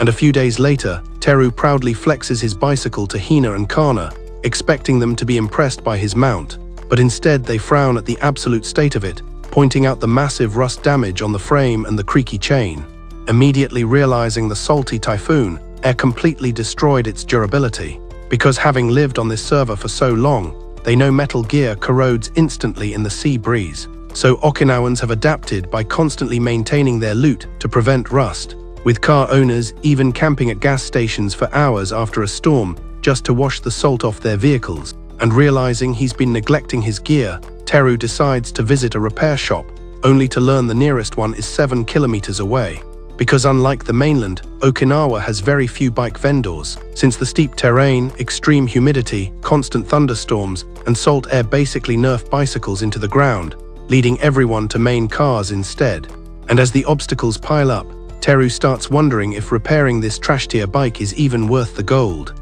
until they notice Tetsu standing nearby, silently observing their struggle, who just steps in and instantly repairs the bike like a max-level mechanic, renewing Teru's excitement as he suggests a group cycling quest. But his hype dies down when he notices Hina's posture is incredibly stiff, making it painfully obvious she has never unlocked the bicycle riding skill. But wanting to prove herself, Hina grabs the handlebars and manages to get the bike moving, albeit with zero stability, wobbling dangerously but feeling confident enough to turn her head and flex her progress, which is a fatal mistake because she instantly loses control and topples over, sending Teru and Kana rushing to her aid with concern. But rather than admit she's a noob, Hina blames the map design, claiming the roads are too slippery, brushing it off as an unlucky RNG accident. And while her excuse is flimsy, there is actually some truth to it, because Okinawan streets are known for being slick due to the unique crafting materials, using a mix of coral and cement that gives the road a slippery finish, forcing the devs to import sandstone for highways just to buff traction and stop cars from drifting off the map. But despite her attempt to lie, she realizes she can't fool Teru since he notices she actually crashed into the sand, not the road, making it painfully obvious her riding stats are at 0. So instead of roasting her, Teru enters tutorial mode, offering to guide the bike and help her maintain balance, unable to help but smile at the adorable scene unfolding, while Kana spectates from the sidelines, feeling a massive pang of jealousy as she watches Hina and Teru bonding, silently wishing she was the one struggling on the bike, just so Teru would have a reason to hold on to her. And with the arrival of the second school term, the brutal summer heat finally yields to a cooler breeze, as Teru walks along the ocean with the girls, relishing the temperature drop, but feeling a bit sentimental that the summer event is officially closing, replaying his highlight reel of embarrassing moments where he looked like a total clown in front of Hina, determined to patch his character and stop being so easily startled, reassuring himself that the chaos is over and fall will bring a calm meta where nothing unexpected happens. But literally the second he thinks that, a strange sound echoes through the forest, and Teru pauses thinking it's a bird until Kana corrects him, explaining it's actually an Oshima cicada, a species unique to the island, which instantly shocks Teru, causing him to break his vow of calmness within 5 seconds, learning that Okinawa hosts several cicada species that don't follow the mainland rules, continuing to scream their songs well into November, effectively giving them infinite stamina. And Teru is stunned that they sing past summer, while the girls are equally shocked that Tokyo cicadas only sing during one season, taking great delight in roasting him for constantly being surprised by Okinawan quirks. But listening to their teasing, Teru finds himself smiling, realizing that while he was worried about losing his Tokyo friends, standing here with Kana and Hina makes him realize his social stats have actually leveled up, filled with laughter and new experiences, ensuring there was never a dull moment. So feeling a bit embarrassed by the wholesome vibe, he thanks them for the friendship carry, prompting Hina to share that she always comes to the sea when she feels lonely. And as Teru gazes out at the endless blue, feeling a sense of calm wash over him, Teru gazes at the endless blue ocean, feeling a sudden wave of main character peace. For a second, he feels like he's finally cracked the code on Hina's mysterious vibes. But Hina quickly shuts down his deep philosophical moment. She wasn't being deep or introspective at all. She explains that Okinawans just really love the beach, so it's basically the default server lobby for everyone. Teru looks around and realizes he's surrounded by familiar faces all along the shore. He waits for more wisdom, but she just says the beach is where you go when you're bored or have zero plans. Basically, if you've got nothing to do, you come here to find someone to kill time with. As the sun starts to dip, the crowded beach suddenly clears out in record time. Teru watches in total disbelief as everyone leaves at once, just another weird local custom he's got to learn. Later, while grocery shopping, Teru's protagonist's senses start tingling. The entire vibe of the store just shifted instantly. Customers are suddenly on high alert, tilting their heads like they're waiting for a legendary drop. He spots Hina and Kana in the aisles, and they look like they're about to enter a boss room. Teru tries to ask what's up, but they're too focused to give him anything but a cold shoulder. Suddenly, a trumpet blast rings out through the entire supermarket, and the entire lobby instantly shifts its aggro, with excited chatter spreading through the crowd as a delivery NPC spawns in, carrying a fresh loot drop of shimatofu, because apparently tofu is an absolute god-tier item in Okinawa, with the server boasting some of the highest consumption rates in all of Japan. And this shimatofu is a local legendary drop, beloved for its fresh taste, massive protein buffs and low-calorie stats, making it the ultimate meta for healthy builds. So Teru scans the tofu aisle and spots something insane, an actual raid schedule posted on the wall. And Hina explains that locals are super sweaty about their tofu brands, so grocery stores literally post the delivery spawn times for the player base. Hyped to see what the fuss is about, Teru reaches out to grab a pack of the fresh drop, but instantly yanks his hand back in shock because the tofu is literally radiating heat, completely shattering his expectation of it being a cold item like in Tokyo. So seeing his confusion, the girls explain the law. Shimatofu is sold straight from the crafter while it's still warm, and to avoid the spoilage debuff, it literally has to be consumed or sold within a 3-hour timer. And as they log out of the grocery store, Hina suddenly launches a party invite to hit up Kana's base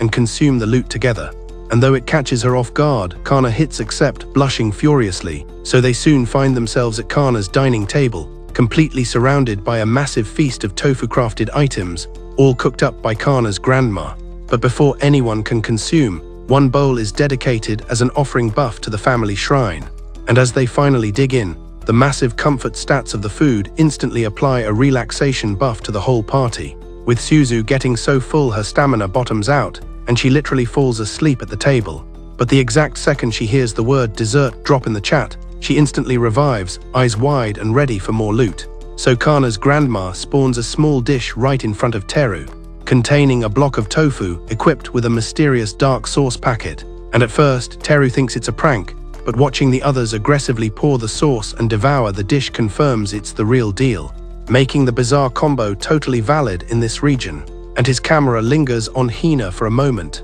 admiring how completely adorable her face looks while she's spamming the eat animation. So buffed by their positive reactions, Teru finally takes a bite, and the millisecond it hits his taste buds, he's completely staggered by a massive wave of sweetness, realizing it literally shares 0 stats with the basic tofu he knows, prompting Kana to drop the recipe lore. This is Jimami tofu, an elite Okinawan dessert crafted with peanuts instead of pure soy, giving it a highly distinct, chewy mocha-like texture that pairs perfectly with sweet soy sauce or kuramitsu, a dark sugar syrup. And completely blown away, Teru drops massive respect in the chat for Okinawan cuisine, which makes Suzu and Hina beam with maximum pride, thrilled that a mainlander NPC is actually appreciating their local meta. So when Kana and Hina leave the room to run a quick fetch quest for more refreshments, Teru is left solo at the table with Suzu, who aggressively insists he consume her grandfather's absolute favorite tofu, determined to power level his cultural knowledge.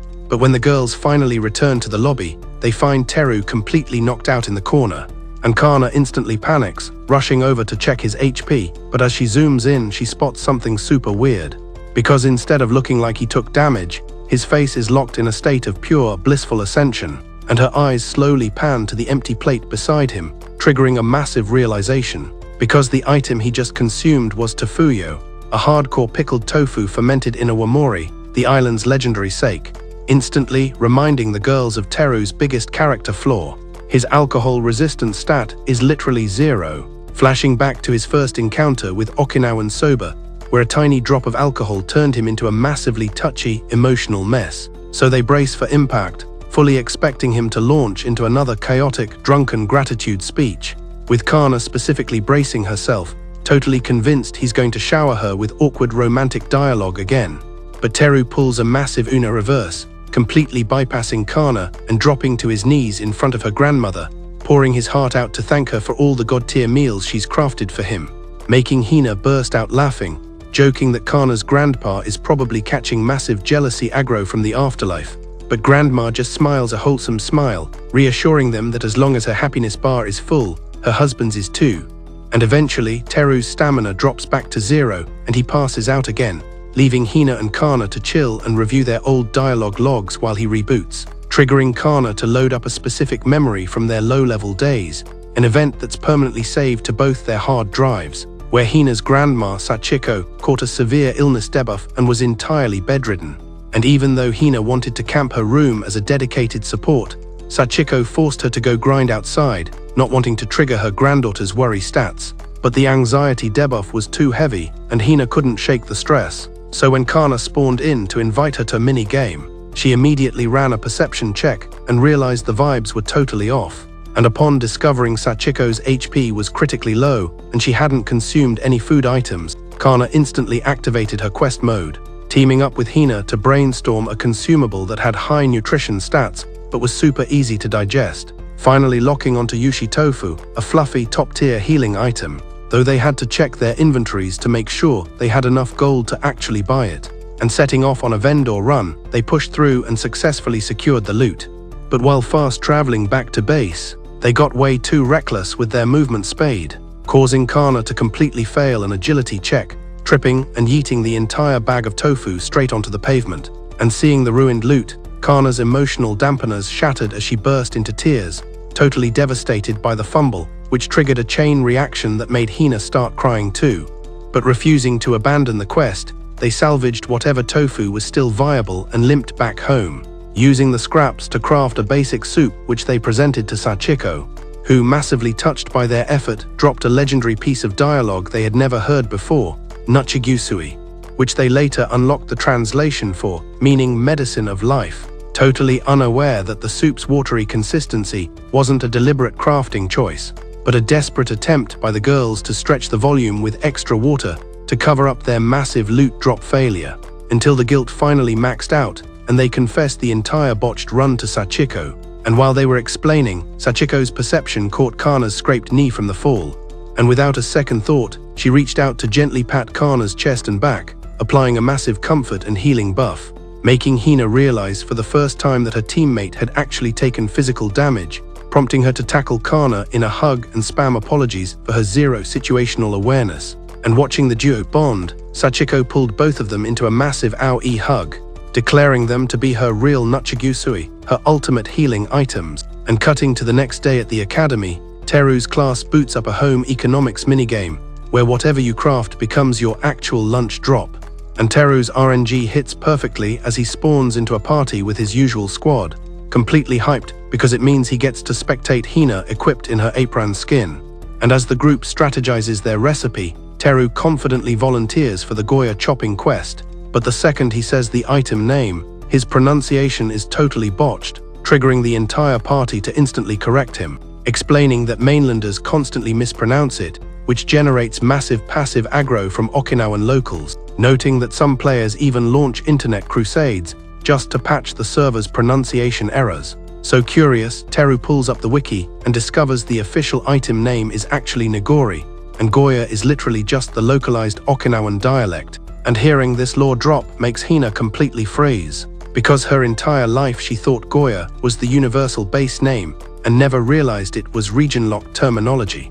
leaving her mildly embarrassed, but she quickly cancels the awkwardness as they start the cooking phase, where the squad is genuinely impressed by Teru's high knife handling stats. So Hina, Tensuki and Iso immediately exploit his skills by dumping all the prep quests onto him. But in their hype, they accidentally switch their voice comms back to full dialect, leaving Teru completely stun-locked. And to make matters worse, an NPC hands him a canned item to open, but the model design is completely alien to him. Inspecting it desperately and finding zero pull tabs or familiar mechanics, meaning no matter how he rotates the object, he literally cannot solve the puzzle, until Kana spots his struggle and steps in like a veteran guide, calmly explaining the can actually has a hidden tool attached to the bottom, equipping the tiny key-like object and running a flawless tutorial on how to use it, while Teru watches intently as she perfectly executes the rolling animation, peeling the lid back like a pro. And after unlocking the item,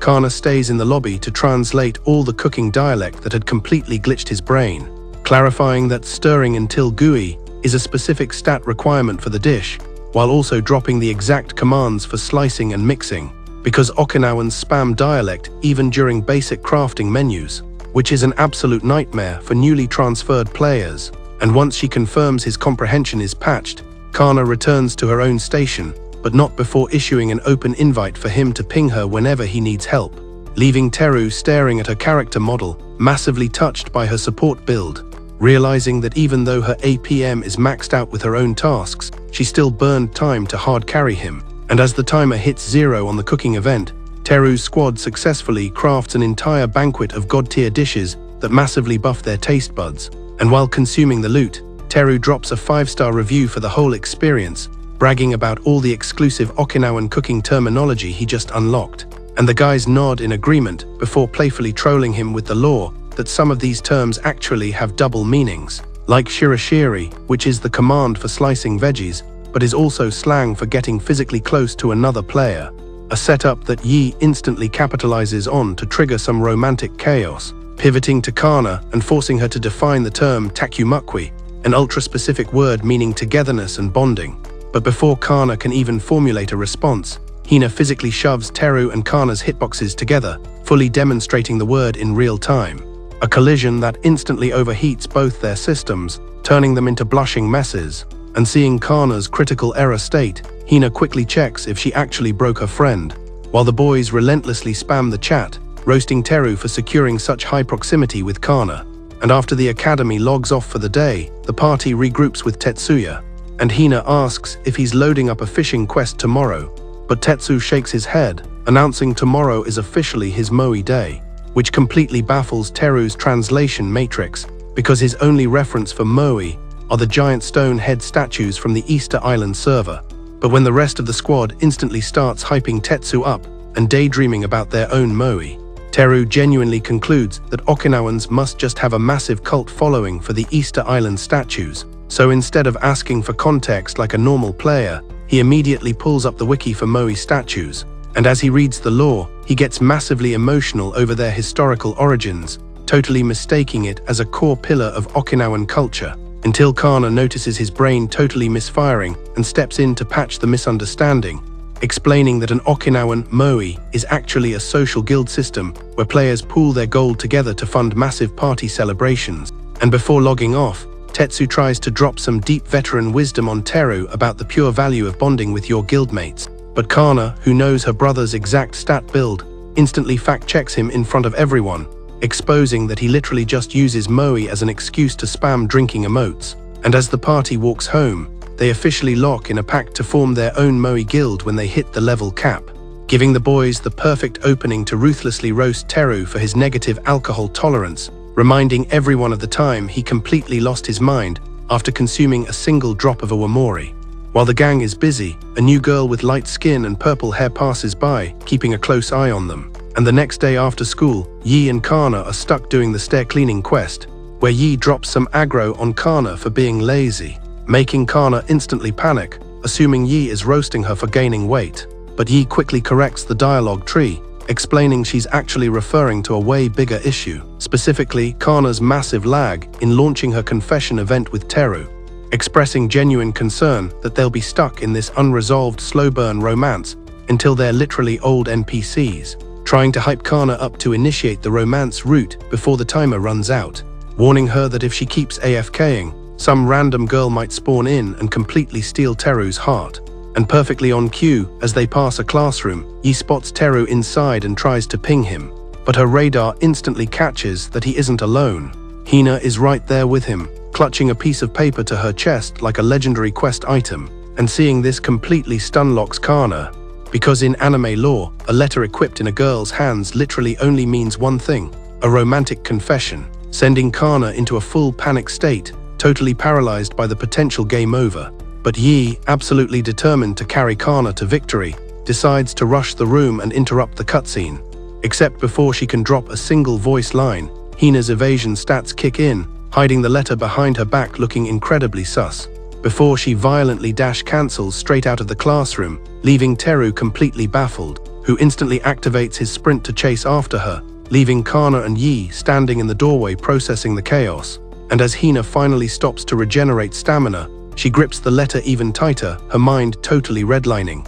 because Teru's unexpected dialogue completely broke her expectations, making her face overheat as she tries to decode the encounter, fully convinced that Teru just dropped a massive confession on her. Meanwhile, Yi is trying to calculate what could have possibly triggered such a chaotic escape sequence, and Kana, despite her own anxiety, recognizes that Hina's face looked genuinely troubled before she fled. So she decides to act like a true support class and go track down her friend. And back with Hina as she catches her breath, a random flashback hits her brain, adding massive weight to her emotional meter, remembering a sunny day when she was running a driving quest with her grandpa and noticed a small charm equipped to the rearview mirror, completely mesmerized by its intricate red and white square design, prompting her to ask for the item description, where her grandpa smiled and explained it was a mincer weave charm, a legendary gift from her grandma, detailing that the specific 5 and 4 checkered pattern is an ancient symbol representing an eternal wish to stay bound to your player to forever,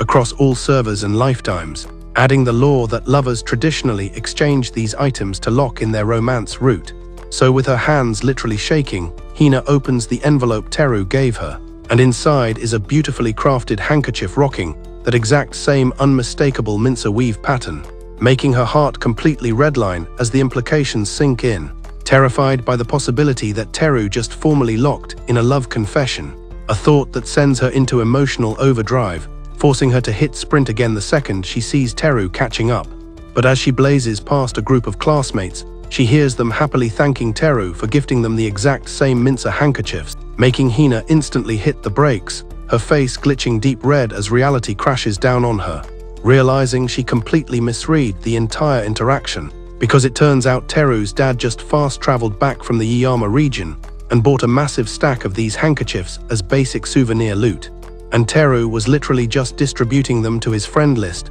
completely clueless about the heavy romantic stats attached to the item, causing Hina's heart to instantly sink in pure embarrassment. So when Kana finally catches up to her, totally breathless, before Kana can even ask for a status report, Hina aggressively tackles her in a hug, mumbling some terrible excuse about running because she forgot a side quest, leaving the boys to mercilessly roast Teru, demanding to know what kind of cursed dialogue option he picked to make Hina panic so hard, while Teru just scratches his head, completely oblivious to the massive emotional rollercoaster Hina just survived. And later that night, Hina reviews the chaotic log with her grandma, who listens and absolutely cannot hold back her laughter at her granddaughter's epic fail, dropping the final lore bomb that traditionally, it's actually the girl who initiates the mincer weave trade to signal her feelings, not the guy, which makes Hina groan and faceplant onto the table, completely destroyed by her own cringe. Then on a bright weekend, Teru is running a casual walking simulator through town with the boys,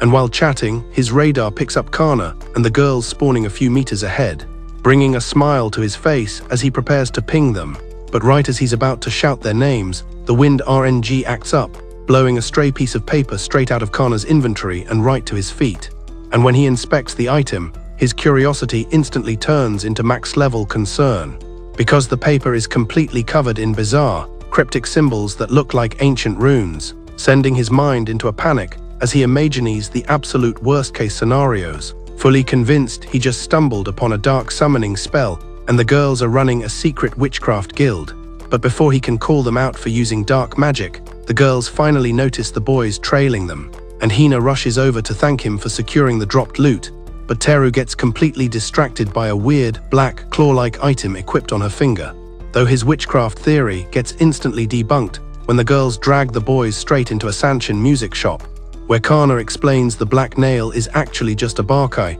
the traditional pick required to play the Sanshin, and the cursed rune paper is literally just kankanshi, which is Okinawan sheet music, detailing that unlike standard Western notation, kankanshi uses unique kanji characters to map out the notes, making it look like a straight-up spellbook to noobs. So Teru inspects the sheet again, determined to crack the code, but his comprehension stays at 0, unable to decode a single symbol, allowing Hina to drop some music lore, explaining that the Okinawan scale is built totally different from the mainland meta, because the Ryukyu scale only utilizes a 5-note loadout, do mi fa sol shi, intentionally removing re and la from the rotation to give it that signature island vibe, even comparing it to the Indonesian Pelog scale for extra culture points, And right as she finishes the tutorial, a flawlessly executed melody suddenly fills the lobby, and the squad turns to see Kana equipped with a sanshin, her fingers absolutely shredding the strings, leaving Teru completely shocked that she has such high musical stats, while Kana humbly deflects the praise, crediting her older brother for power leveling her skills, though she's clearly proud of the flex. And hearing the raw traditional track leaves Teru so hyped he instantly daydreams about equipping the instrument himself, eagerly scanning the shop's inventory, completely mesmerized by the beautiful craftsmanship and intricate skins. But his hype train derails the second he checks the item stats, realizing every single sanshin in the store requires way more gold than his current level allows. And sensing his low morale, an elderly shopkeeper NPC chuckles and offers a budget-friendly strat, introducing Teru to the Kankara Sanshin, a heavily nerfed DIY version crafted entirely from an empty tin can and a wooden stick. And at first, Teru is super skeptical, because the item lacks all the premium cosmetic upgrades and feels super cheap to equip. But the old man just drops a warm smile and a hearty chuckle, initiating a massive lore cutscene, revealing that during the war event, almost all the legendary Sanshins were destroyed, but the players refused to let their music die, desperately needing the morale buff. So using absolute pure resilience, they started crafting makeshift instruments out of whatever junk loot they could scavenge, mostly relying on empty ration cans and random wood scraps, proving the Kankara Sanshin was born purely from the players' unbreakable will to protect their culture. And this massive lore dump completely wipes out Teru's disappointment, igniting his crafter's spirit as he loudly declares he wants to build his own Kankara Sanshin from scratch. And his guildmates, totally hyped by the backstory, immediately volunteer to assist with the crafting quest. But right before they leave the shop to grind for materials, the old man pulls out a premium bundle labeled Kankara Sanshin Kit, grinning as he tells Teru this will totally let him skip the material gathering phase. So the squad eagerly accepts the kit and sets up their crafting station right outside the shop, flawlessly executing the instructions to assemble the item. And once it's built, Kana steps in to run a quick tutorial on the basic notes. And as Teru spams the strings, the old man smiles, the music triggering his own nostalgia logs from the post-war era, drawing in several veteran NPCs who all smile at the wholesome performance. But as Kana leans in to adjust Teru's hand placement on the neck of the instrument, her fingers accidentally brush against his, instantly triggering a massive mutual blush event, making the rest of the squad chuckle at their romantic lag. So buffed by Kana's support, Teru hesitantly plucks the strings, producing a soft, twangy audio file that rings through the street. And even though his technique is completely noob tier, the melody still radiates a massive warmth. But skipping ahead a few days, the girls notice Teru's character model is heavily bugged, trudging along with completely blank eyes and a massive sluggish debuff, because the reality is he completely skipped his sleep cycle to binge-read manga all night, and his brain is still rendering the dramatic cutscenes. But Hina instantly jumps to the absolute worst conclusion, totally convinced that Teru has literally dropped his Mabui, because according to Okinawan law, when a player gets massively startled, their soul, called a Mabui, can straight up disconnect from their body, leaving them in an AFK daze. And since everyone spawns with exactly 7 Mabuis, you only get the game over screen if you lose all 7. While Kana, playing the skeptic role, just assumes his health is low and suggests he visit a regular doctor NPC. But Yi overrides her, declaring he needs to see a Yuta immediately, which are traditional Okinawan shaman class healers who specialize in retrieving lost Mabuis and cleansing unexplained debuffs. And since Teru's only knowledge of shamans comes from watching Shaman King, he finds the whole concept super hype and agrees to the quest, even though Kana frowns, since her clan strictly runs the conventional medicine meta. But Hina defends the strat, noting that tons of families still rely on Yutas for spiritual buffs. And completely by chance, Hina spots a modest house on the map and points it out,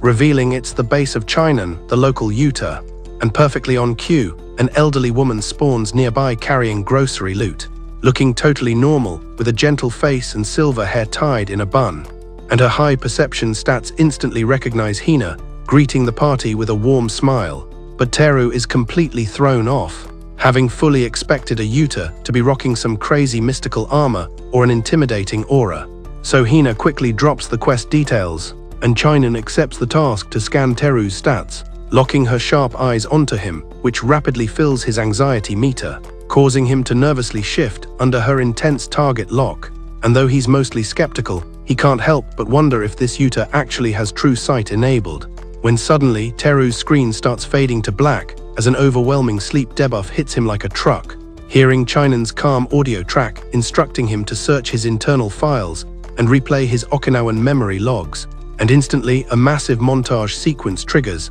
flooding his brain with high-def clips of Laughing with Hina, exploring the map and soaking in the absolute god-tier island vibes, each memory hitting him with a massive peace buff, until suddenly a brand new visual overrides the montage, and Kana's face renders perfectly in his mind, her soft voice dropping his name in the audio channel, and he snaps back to reality, realizing Kana is actually right there in front of him, looking super worried. She asks if he's doing okay, her eyes filled with total concern for our MC, while Chinan just drops a reassuring smile, confirming that all 7 of Teru's Mabui are perfectly intact, so there's zero reason to panic, though the vision of Kana's face stays burned into his cache, leaving him totally puzzled about what the lore implications are. And later, after Yi logs off and heads home, Teru's curiosity completely takes over, prompting him to ask Hina and Kana if they've ever actively sought out Chinan for a support buff before, which makes Hina smile as she unlocks a childhood memory,